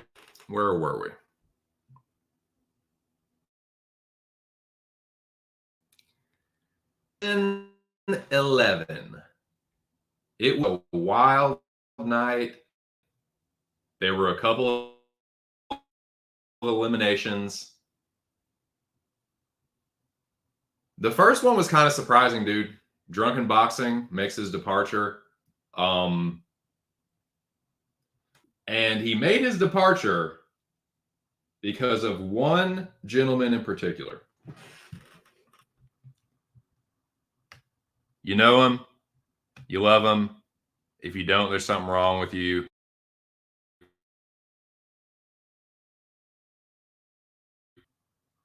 Kind of got ahead of myself. Team Eurotrash won, but the general was the big fucking winner. General Alex Ramirez gets Highlander for 2 weeks in a fucking row. Now that's something I like to see. If it's not going to be me, that's like the fucking next person I would want to get Highlander. So shout out to the general. 2 weeks in a row, has all the power. And dude, it was great. He's like, I know I'm safe. Our team won. The general's the Highlander. And dude, he stepped up and did some fucking damage, man. There was some fucking venom behind this elimination, dude. So he gets the Highlander, and with the power sword, dude, just chops Drunken's head off. Like, that was fucking revenge for something. Like, Drunken had done Alex dirty in a past Mecca, I think, or Alex was like, he was just like, nah, I gotta. There was definitely something behind that. I'm trying to remember. I guess I vaguely recall it, but dude, but Alex had that. He was ready for that one, dude. That was a long time coming. It felt like it anyway. So that was pretty sick. It was kind of surprising because I thought I think it was between Drunken and Travis. I was like, oh, Travis is gone.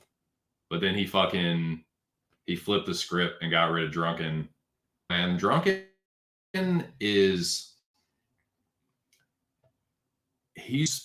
I feel like he's usually a pretty good predictor. And he's someone that can really boom. I'm not even going to say he's always a bust, but he can really boom some weeks. He picks underdogs, and sometimes he can really fucking put some good Tapology scores together. So kind of like Bo Jackson, it's like, yeah, I mean, that's not a bad dude to get out early. Kind of my thoughts on that. Like, yeah, sucks. I like Drunken, but he gone. And it's like, yeah, he's not a bad player either. So gotta get him out of there. So that was the first elimination. The General gets the Highlander, eliminates Drunken Boxing. The next elimination was what was kind of crazy.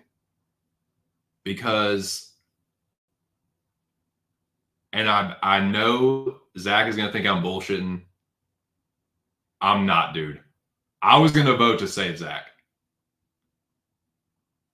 Zach, like, had a chance to be saved and just, like, shot himself in the foot. Dude, you were this close. Whether you believe Chris was going to or not, like, whether you believe me or not, I was going to vote to save you, dude. So, like, that was wild, though, man, because it was literally going, like, back and forth. Fucking Cabbage, like the fucking spectrum disorder fuck he is just aloof, like, oh, I'm at the event, like, whatever. At the last fucking minute, someone must have fucking ran and tattled that Cabbage was about to get fired. And, dude, event, there's at some point that you look down at your phone or that you're on. Like, I don't believe you pocket the entire time and that you didn't look at any social media.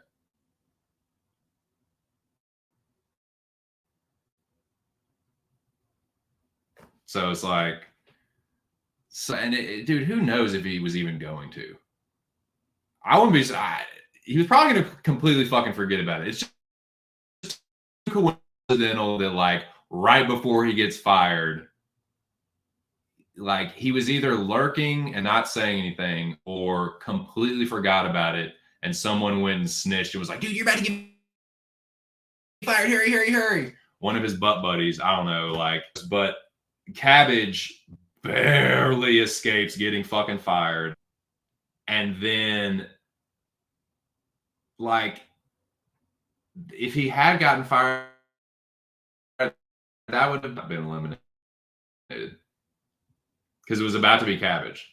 Because Arg at one point was like, you know what, fuck it, Cabbage, it's going to be you. You're gone. Like, you're about to get fired. But then Zach's just, like, complaining in the chat about it. And, like, how many times have we seen that story before? I don't know. I don't know what to tell you. It was just like, it was crazy because it was going back and forth because Ark was like, all right, we'll put it to the vote. We'll let Cabbage's vote stand. And then because Cabbage was taking his fucking sweet ass time or not paying the fuck attention, which it was one of those. Either way, it's ridiculous. But because of that, Ark was like, okay, well, I'll just put it to Team Eurotrash. And then Zach was complaining about that. And it's like, dude, you were probably going to get saved. You just automatically thought you're going to get. He's like, nah, save Zach. But I don't know, man. Zach wasn't going to have it. He was just determined to get himself fucking fired, and he did. So that's what I think about that. It was kind of wild though, because it was like, oh shit, is it going to be Zach? Is it going to be Cabbage? And ultimately, like, Zach put himself in a position where Ark was just like, all right, Cabbage, what's your vote? And just voted to eliminate him. Wow.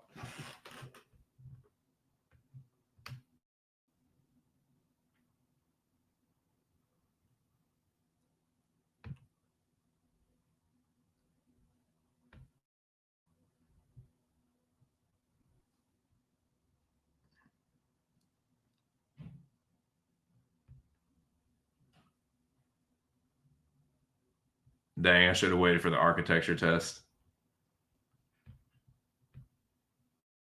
Boys with the perfume references.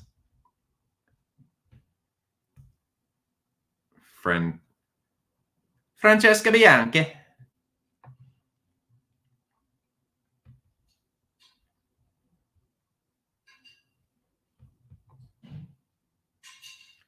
Yes, he is. He definitely is.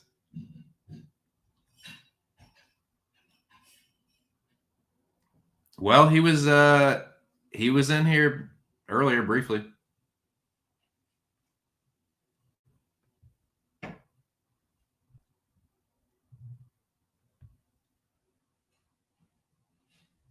Yeah, I mean, Zach, I mean, it's not like it's the first time it's happened, but it's like, that's why it's like, dude, you already know, Zach, you already know what's going to happen. You're trying to, like, I don't know if you're trying to martyr himself or what, but it's like, dude,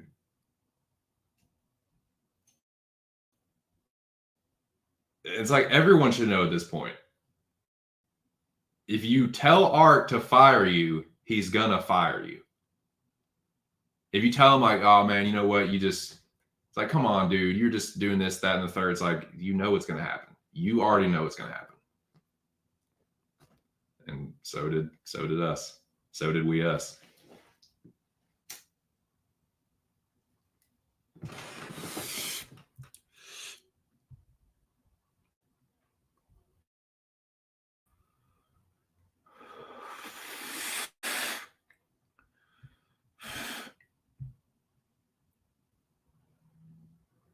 Oh my God. Hold me now. I'm 3 steps from the. Oh my God. Baby 6 feet and so far down.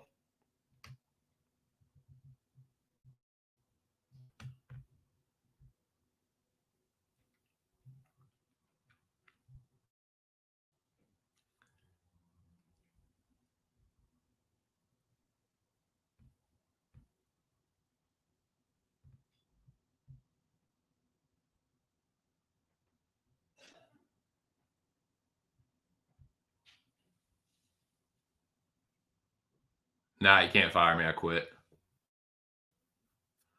Well, I pulled that before. I have pulled that move before. I pulled that move at Whole Foods. If you're late one more time, I quit. I quit. Can't fire me. Quit. Can't fire me, dude. You think you could. You wish you could, but you can't because I just quit. You would be able to fire me if I hadn't just quit.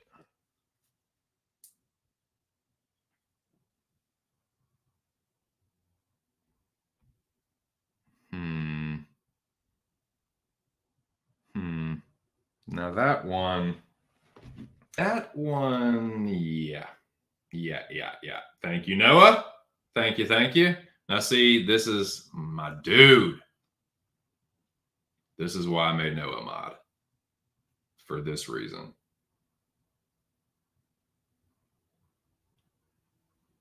No, that's a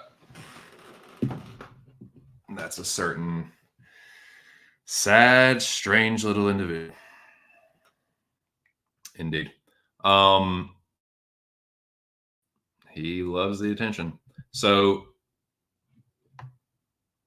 yeah, that's kind of what I think. Like, that was Surprising. Surprising in a way. Oh yeah, can't stop, won't stop. Can't stop, won't stop. That's his. He's turned his attention to Jack now. He's fucking. He's narrowed his focus to Jackie Boy now. So that he should be studied psychologically. The psyche of a compulsive troll. The compulsive trolling. Oh fuck! You're gonna make me troll. You're gonna make me make another troll account. Fuck! Like you just can't stop, dude. It's wild. So yeah. So Drunken and Zach get eliminated. That's the long and short of it. Zach was, dude. He could have made it. He could have fucking made it. But I guess we'll never know. So yeah, moment of silence for Drunken and Shute Zake.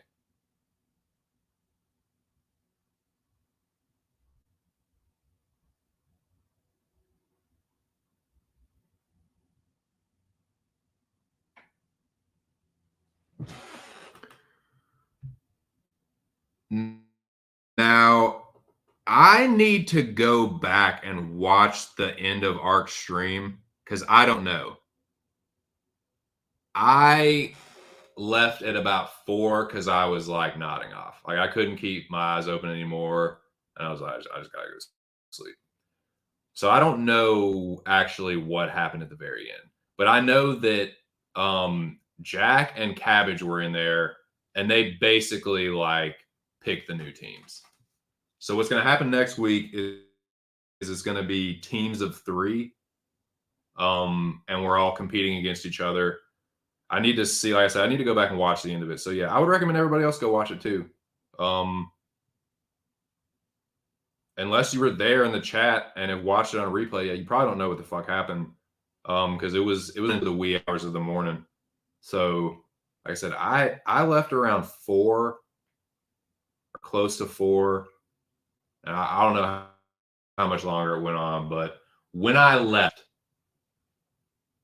I am on a team, as far as I understand, I'm on a team with Jimmy and Cabbage.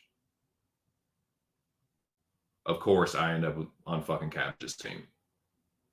But it's whatever. On a team with BK week 1. So my message to Jimmy and Cabbage, same as it ever was. We just fucking win.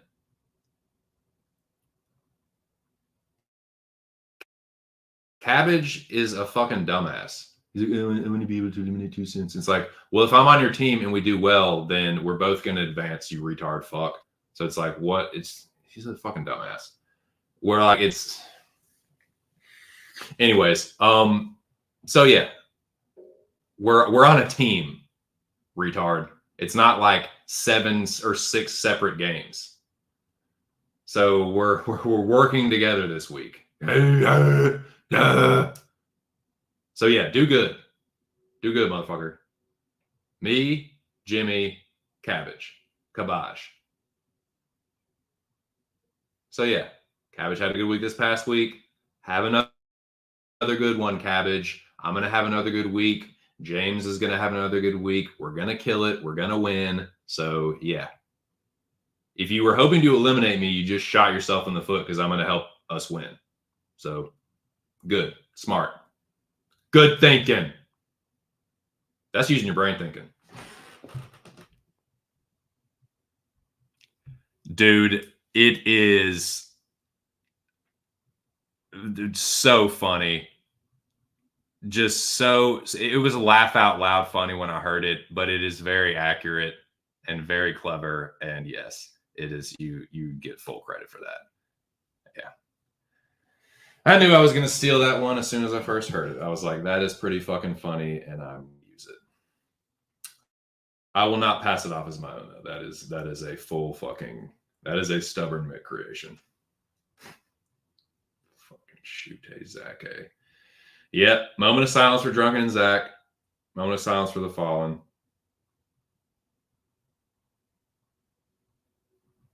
And we move on to week 3, boys. So yeah, I need to go watch the end of it, but as I understand, it's 3-man teams. and we're all competing against each other. Please correct me if I'm wrong. I'm going to go back and watch the end of that stream for my own edification.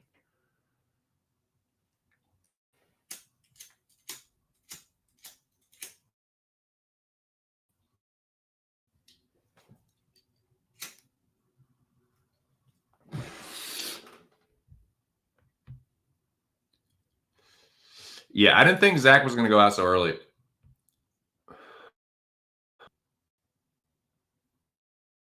Oh my God, he loves it. He loves it. No shame in it. Everybody got their favorite gyms, just like everybody got their favorite fighters. It's very accurate, clever. Jack would be proud too. Jack's all about the wordplay.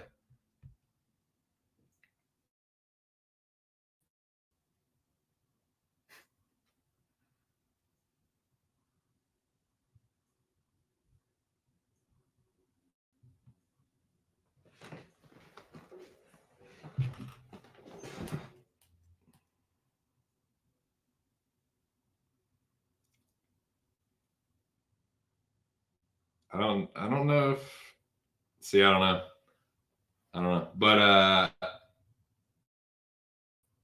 yeah, no, I don't care. I really don't. It doesn't matter to me because that is one thing I've learned in the Mecca. It's like, yeah, do I want to be on a team with Cabbage? Fuck no. But does it really matter? Fuck no. The end goal is always the same.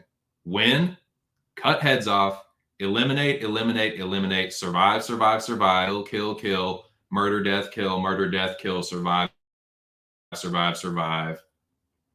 and then hopefully get that fucking first Mecca title.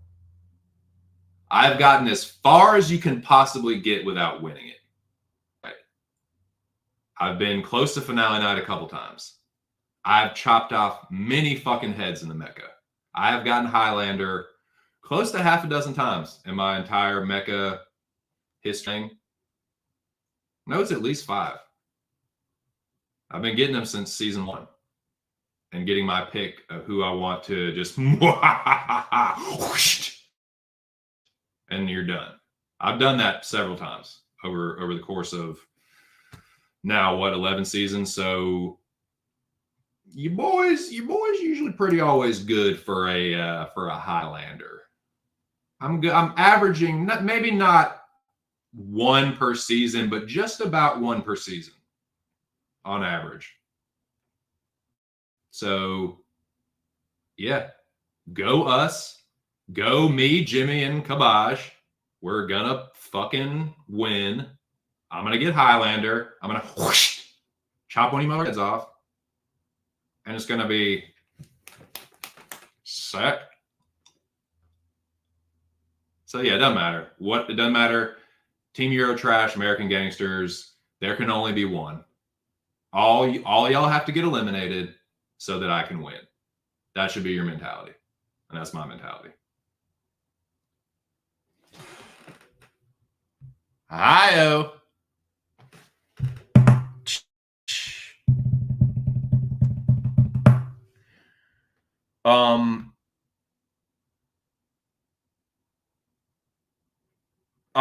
He's got to be auto blocked. He's out of control. Yeah. I appreciate you asking, but yeah, you can just block him. You can block him. If you know, I'm gonna have to give Jack a wrench. I'm gonna have to give Jack a wrench now.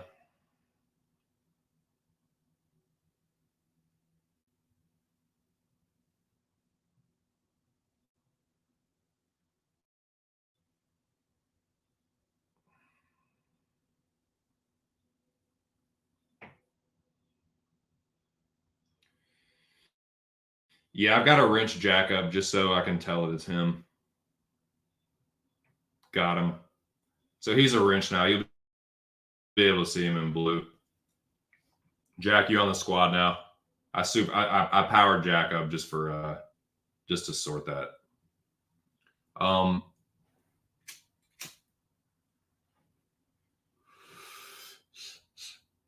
So yeah, Jackie boy, you can thank Nutsack for that.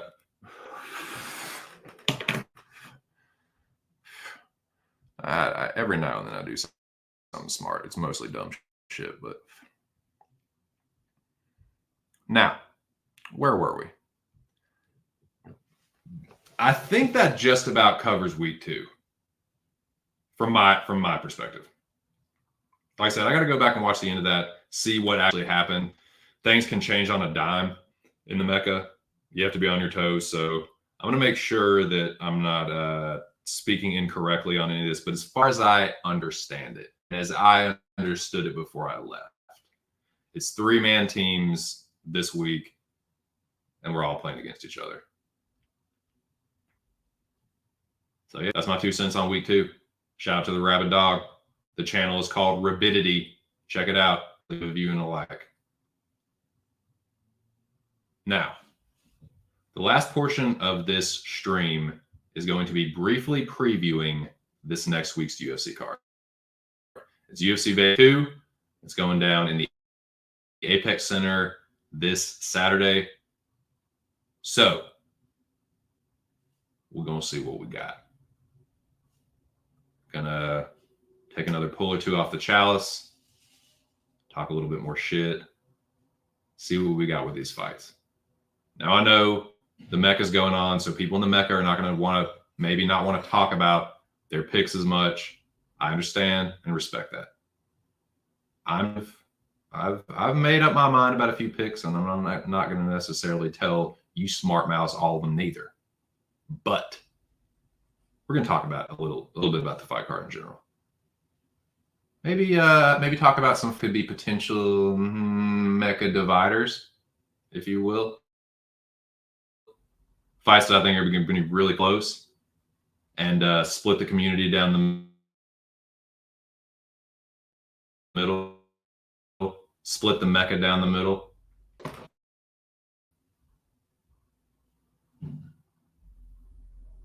Good fucking Lord, is that bass turned up loud? Can y'all hear that shit? Oh yeah, I can hear it on the sound bar.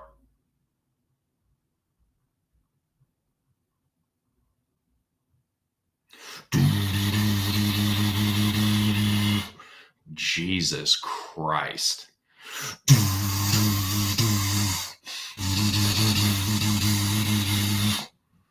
Lord have mercy.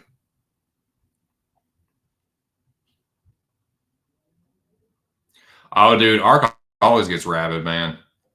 He definitely he got pissed at, dude, he almost blew his stack on Cabbage. Like, he almost got like really pissed and fucking fire Cabbage. Fucking, okay, he got pissed at Zach too. But it's just one of those things, like, Zach, dude, how many times have you gone through this with Ark? How many times have, like, you done this where it's like you're not happy about something, you complain about it, and make it seem like Ark is like unfairly targeting you or something? It's like, you know exactly how that fucking movie is going to end. You just, it's like a suicide by cop. It's like, you know what's going to happen. You're forcing the hand of something that's going to just take you out of it. Just take me out then, bro. Okay, you got it, bud. Boom. You know, it's like that. That's kind of what it is. Yeah, I'm going to talk about mine, but not yet. Not yet, Stubborn Nick.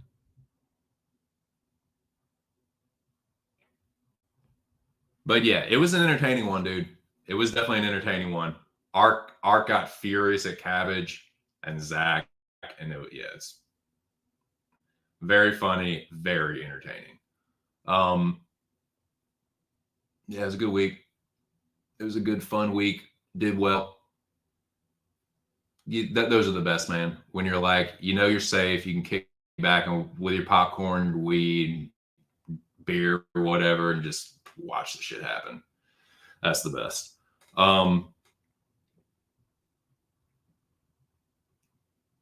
Right about what, Buster?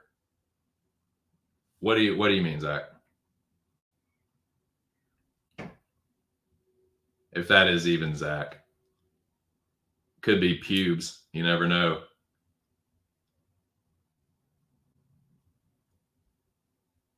But you'll have to elaborate a little further, sir, for me to know about what you speak.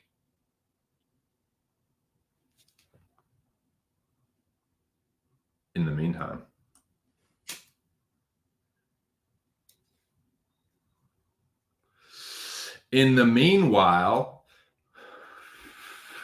Oreos with a Z is tight.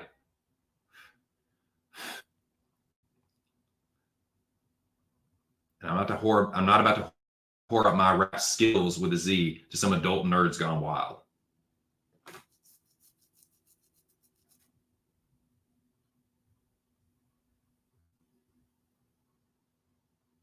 You were right about going home. I think that might be Zach. I think that's the real Zach. Shout out people in the building once again. No, it's like, bro, like you know when it's during the Mecca and you're in there in Arc stream and you fight Arc, Arc's gonna win. He'll just fire you. It's like that goes one way every time.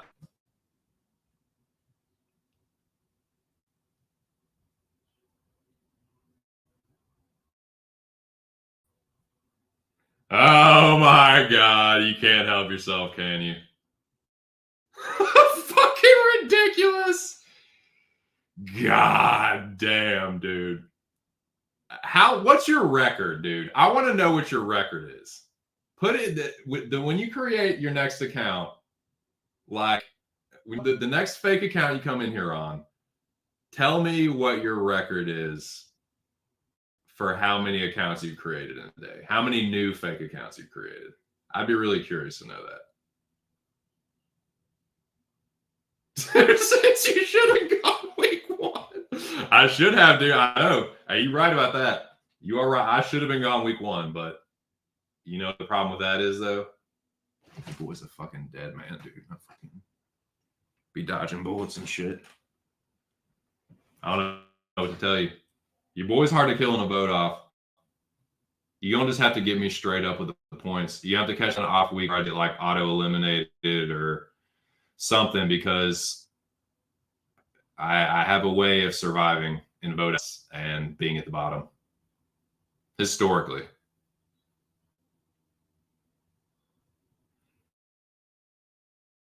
He must have stock. How when you go to the Gmail sign-in page and it's like which account, choose which account or whatever. How many do you think he has? Just like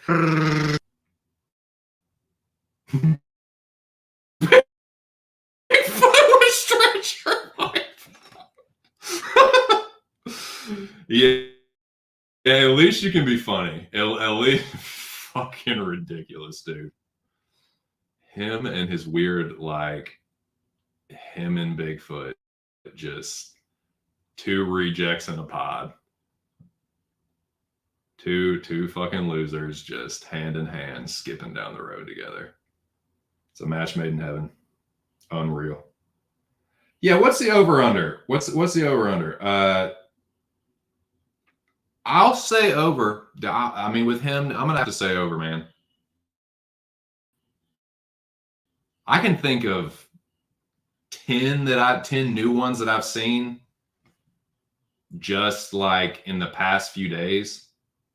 So I'll easily say over 78. Yeah, I'll take that. What kind of odds you give me? What's the odds on the? What's the action on the over, Bubba? What you got for me?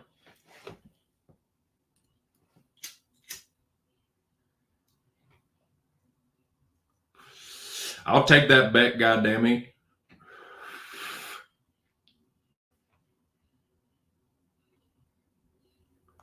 All right.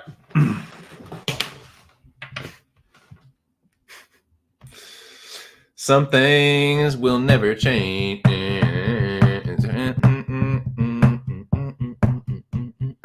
They seem rearranged in the backwater swirling, there are some things that will never change. God damn, they juicy. That's all right. It's a parlay piece. That is a can't miss parlay piece.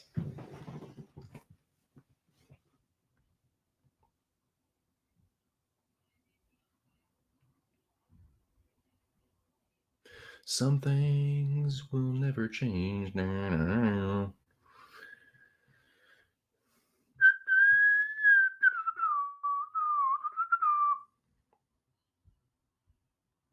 When I wake up in the evening.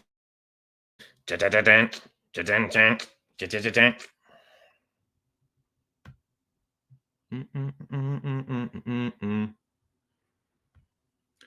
things will never change.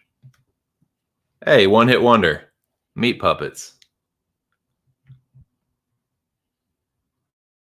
Is it Blackwater or Backwater? I can't remember. I think it's Backwater swirling.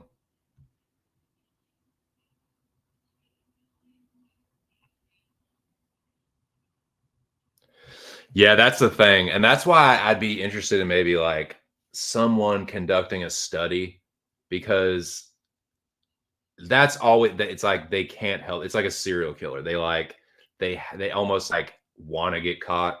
Like they almost want you to know it's them. It's like, oh, dude, you've been thinking about this other person for so long. Oh, dude. And then they just like, they can't help it. Oh, dude, whispering on his vagina. If they just, it just happens. Oh, I was a troll. I was a troll the whole time. You didn't know I was a troll. Whispering on his vagina. Like, yeah, at some point they can't help the urge to reveal that, like, I would love to know what the psychology behind that is. It's some kind of attention seeking behavior, an extreme form of attention seeking behavior, coupled with like some kind of sociopathy. Like, I don't know what the exact, like, where they would fit categorically into the fucking classic. It's some shit like that, dude. Some kind of sociopathy, some kind of disassociation, and like narcissism. I would say some kind of shit like that. An extreme attention seeking behavior. That's my professional diagnosis. Unlike the one psychology class I took in community college.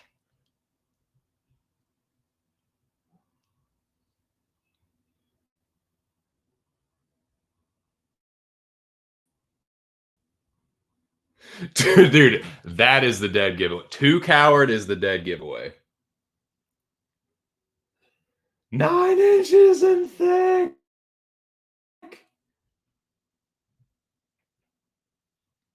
Yeah, Jack. Thank Pubes, because you're a mod now.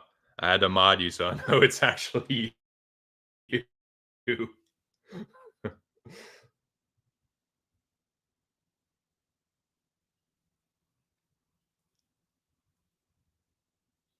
Yeah, exactly. That's his, that's the little drug. That's his little fucking what do you call it?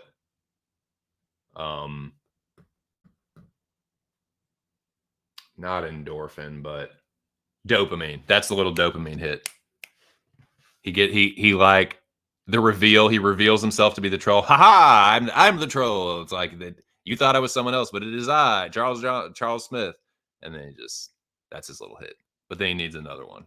Chasing that dragon, chasing that troll reveal.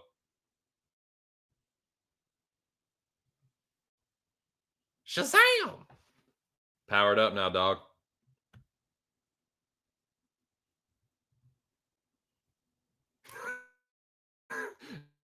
Yeah, dude. Noah been working overtime. That old wrench getting worn out. He had to clean that wrench like 5 times now with fucking alt account blood smeared across the fucking wrench.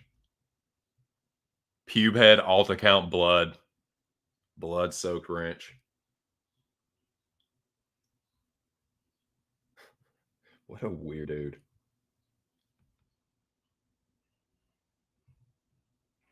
Like, I'm a little weird, like I'm myself the average person, but he is a weirdo fucko motherfucker, dude.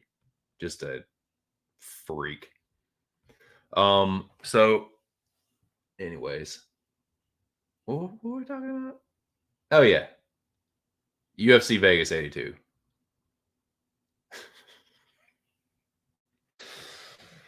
Fucking freakazoid. Okay, so UFC Vegas 82.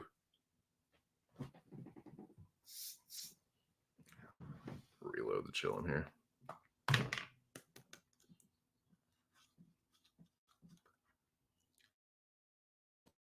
He loves Two Coward though. That's his favorite name for me.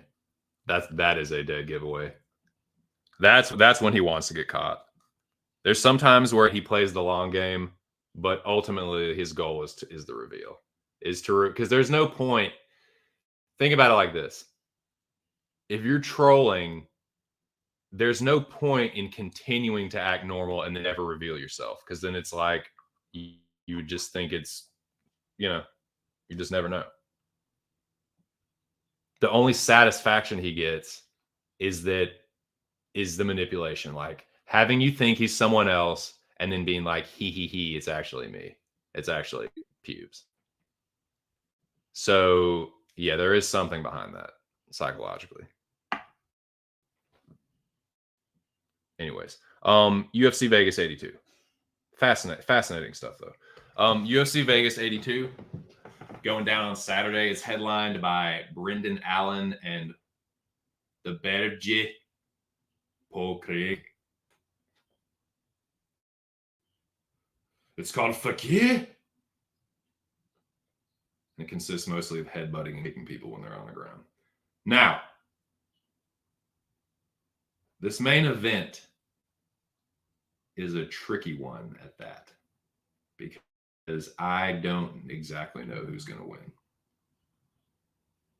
Good job on the matchmakers for giving just a tricky, dicey, greasy main event. Paul Craig is now at middleweight. He was successful in his debut. I bet Paul Craig, and I cashed Paul Craig in his last fight. Brendan Allen is someone that I've done the whole gauntlet with Allen, or whatever, the whole gamut. I have overvalued Allen. I've undervalued Allen. I've faded him when I shouldn't. I've backed him when I shouldn't. I've been successful betting him at times. I have burned one or two Allen tickets as well. I just don't have I'm not going to say he's someone I'm terrible picking, but like very inconsistent. It is just a complete mixed bag to me trying to pick Brendan Allen. Sometimes I get it right, sometimes I get it wrong, but it's always something different. It's never consistent.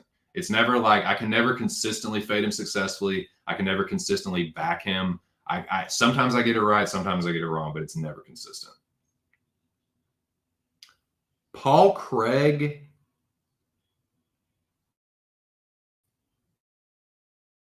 I'm usually successful. I've been successful more recently though, backing him. So it's kind of, I do okay with Paul Craig fights. I'm not going to say he's like my easiest fighter to cap, but I do all right with Craig fights, I guess. Way better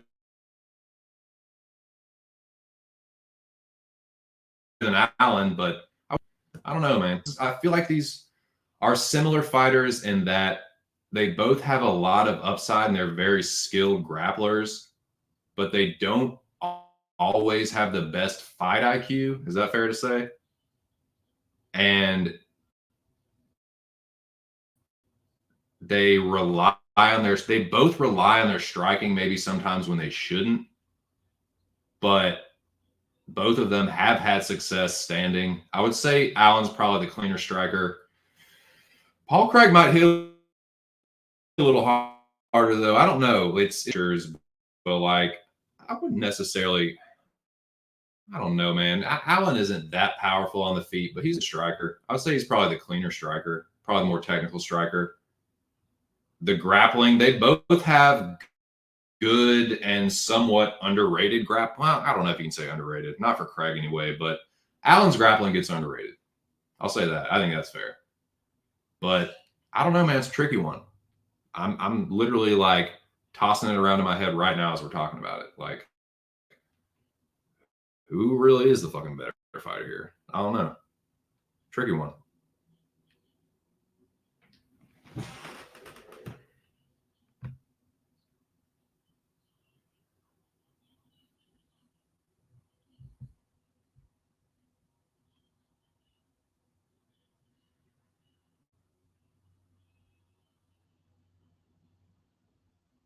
Yep, he's done it all. He's lived 1,000 lives. Yep. Exactly, dude.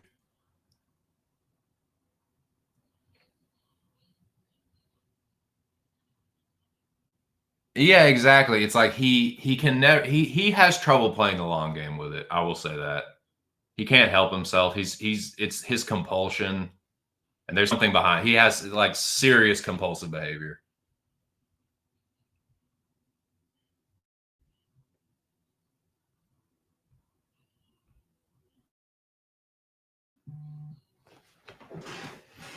So now I have to look at my own fucking. Yep. Yeah, Jack's the original. I mean, that's when you know you got clout, Jackie boy. When you got people pretending to be you. There's only one reason for that.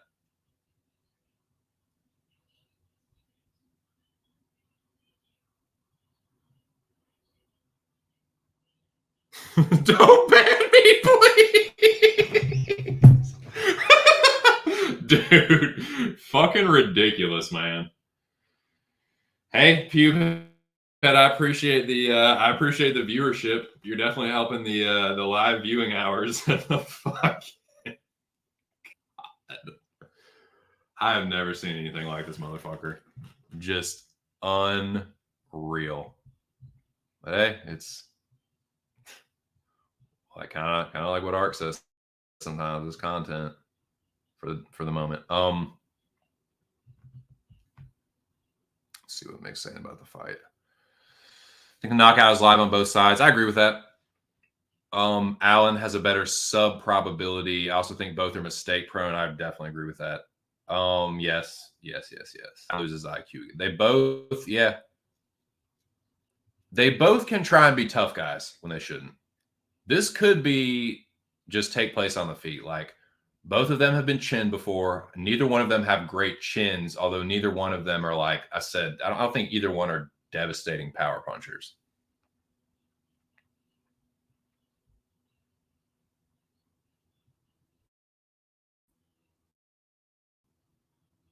Yeah, I don't like it.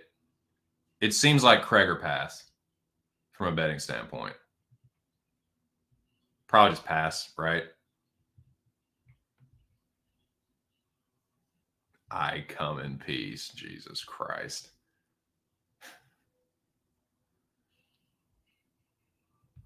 Yeah, I am not touching this fucking fight. I don't know who I'm picking. I'm going to have to make a pick for Mecca, but dude, I ain't betting this motherfucker. There's a lot of other spots that I like for betting. I'm going to make a few bets this weekend for this card, but I'm definitely not betting the main event. Why? Why would you do that to yourself? But this is such a volatile fight.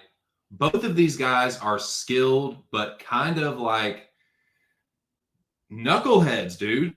They're both kind of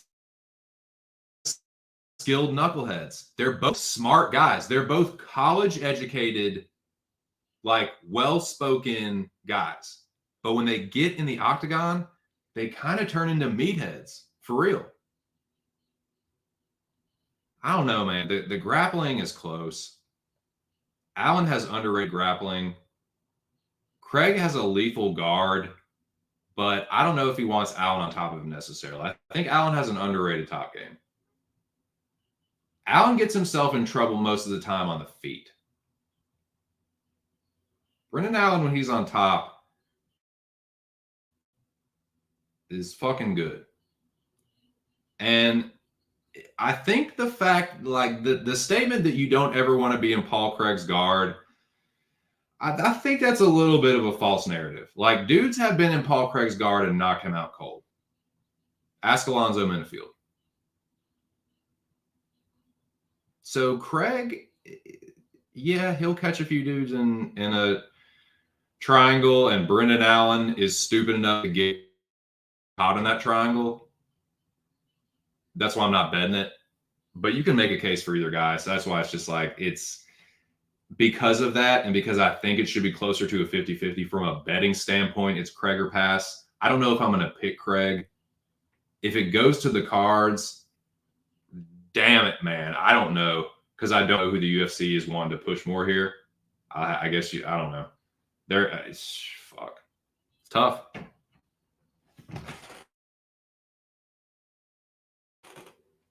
It's tough.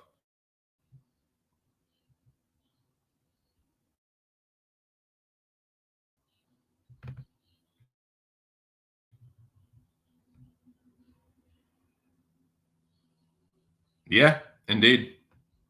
Quite right.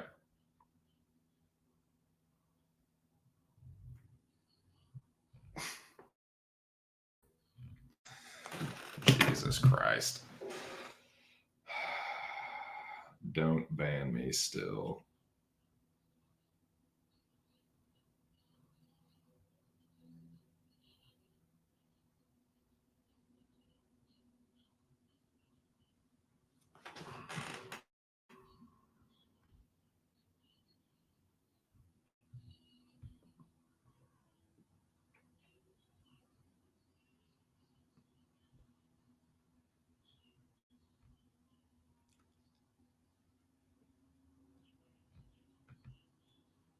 Come on for Jackie boy. Let Jack get an espresso and a doob and a little panini sandwich, dude. Just let Jack get a little panini and a doober and a cup of coffee and a beer. It's all man. Man just wants a pint and a doob and a fucking panini.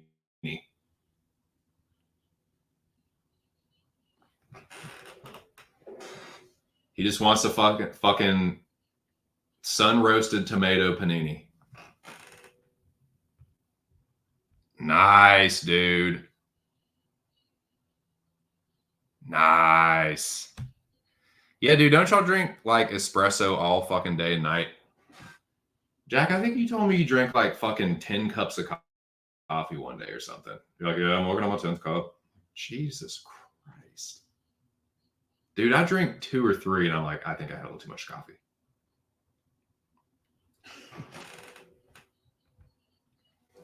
Ay, ay, ay, ay, ay, ay, ay, ay, ay.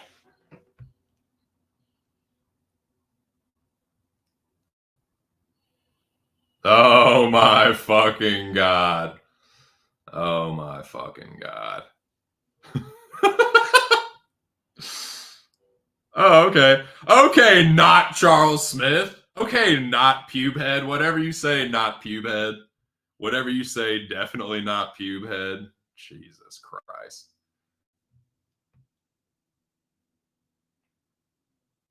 Right on. Fair enough.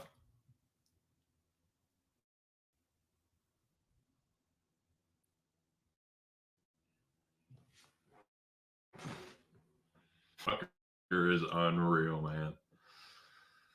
You just can't. You can't take it too seriously, and just have to realize that he's just the most ridiculous person breathing.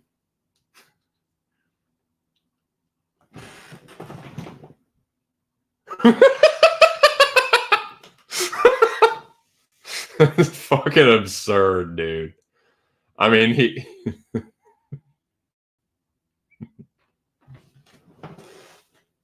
said he's being cyberbullied. Yeah, he's being bullied, all right. He's not the one fucking torturing people with incessant trolling. Yeah, he's not the one being a fucking nuisance, dude. just being an all around common nuisance. But he's the one. He's the one being bullied. Unreal.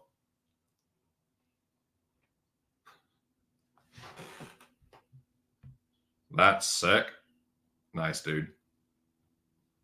Yeah, minimum. Only cucks smoke less than 2 packs of cigarettes a day.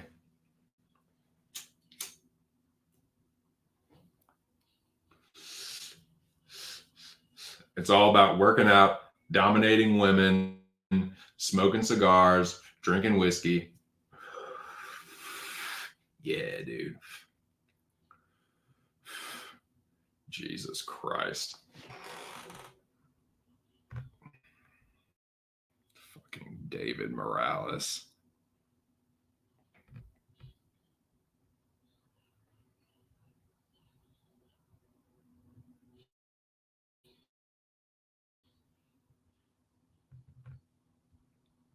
Oh, yeah.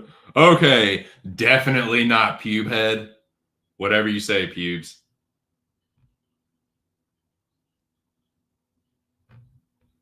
He's a fucking freak, dude. He is a freakazoid.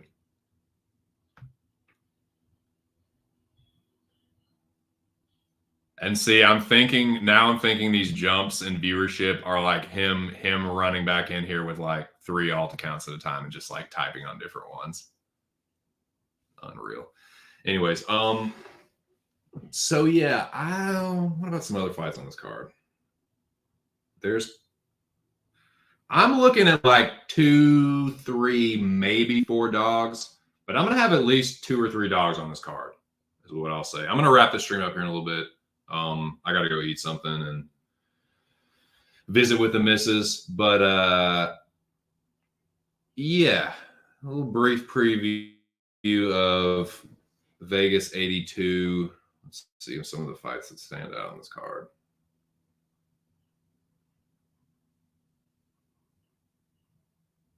It's actually not a bad card for a fight night. I recognize most of the fighters' names. Most, if not all of them.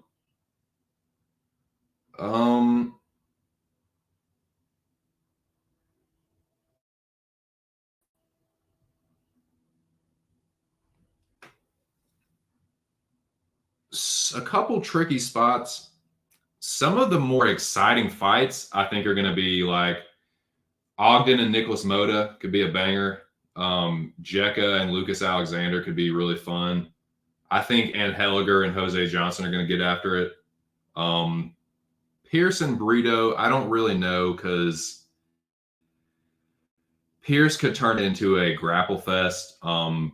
Brito probably more live for the knockout. Parsons and Uros Medic should be fun as long as it lasts. And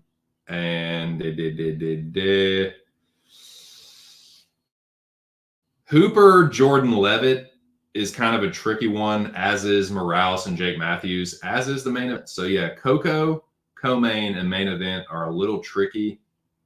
And I think there's some live dogs on this card, is my general thoughts.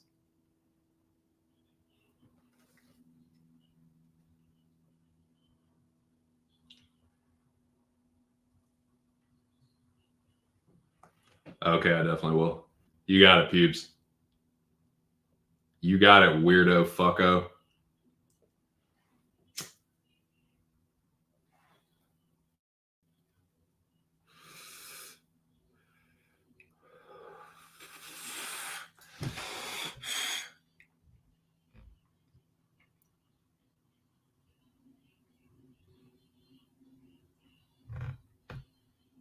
Yeah, I'll just go ahead and say it right now. I'm on Uros Medic. I think he's going to chin check Johnny Parsons. I think Johnny Parsons is kind of a joke, honestly.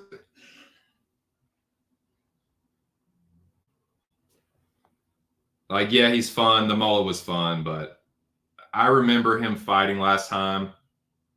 And even after that win, I was like, yeah, this dude, I'm going to fade this dude. I'm going to fade this fucking dude. Dude, it's Danny Roberts. one of the absolute chinniest dudes, and it was still kind of back and forth. Medic is going to put this dude in a fucking box. Like, I'm going to be all over Medic by KO. Medic money line. Like, this is probably going to be my plant my flag fighter on Thursday. Like, this is a mismatch. So yeah. Anyways, that's kind of what I think about that. There's a little something. There's a little gem for you. There's a little free pick. Euros Medic by KO. That's my pick. Oh yeah, big time.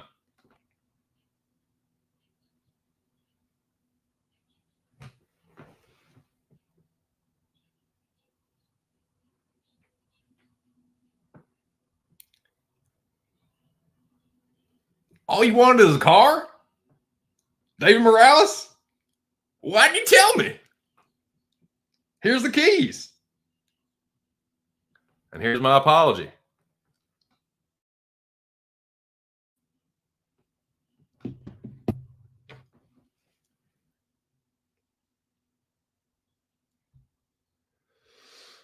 I don't know about Morales. Probably will pick Morales, but Medic, yeah.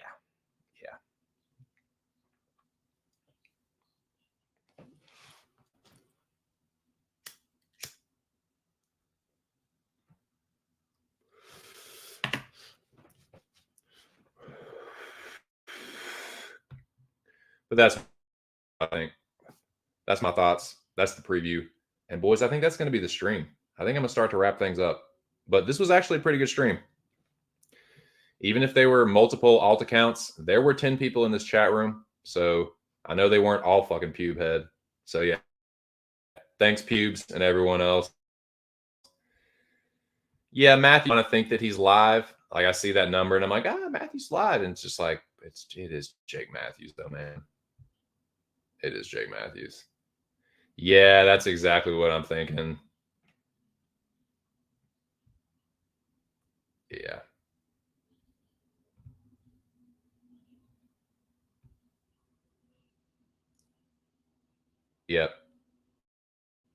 Yep, indeed.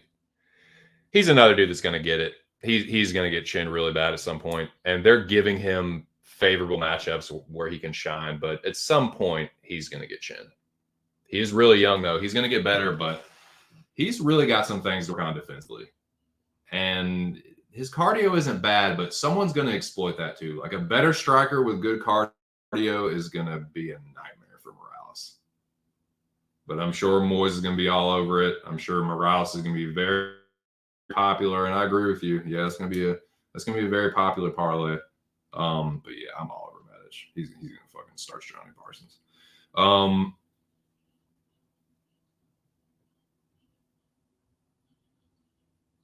Yeah, no, he's a good fighter. Morales is a good fighter. I've underrated him and undervalued him, but he's going to get it at some point. Like Max Griffin, that's an unranked, like, kind of welterweight jobber, but I thought that Griffin was going to beat him.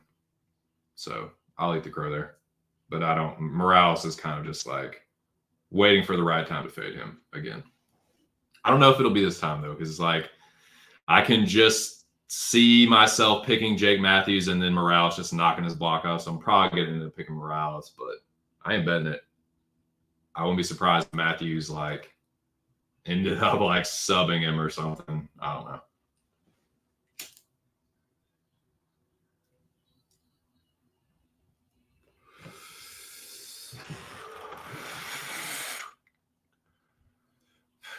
Yeah, Griffin's like a high-end jobber for sure. Journeyman's fine.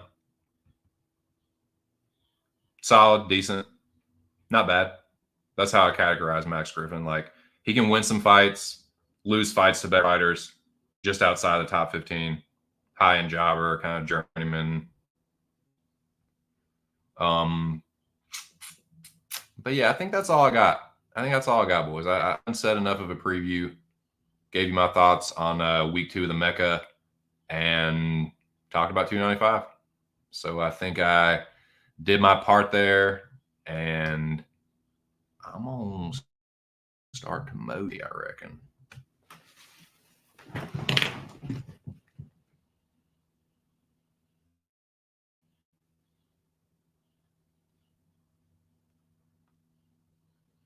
But yes, indeed. I appreciate everyone that came through today, man. Look at the song going. I'm gonna get going.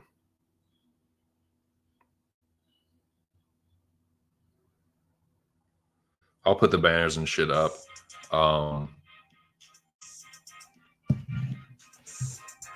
Here in a second, but just let me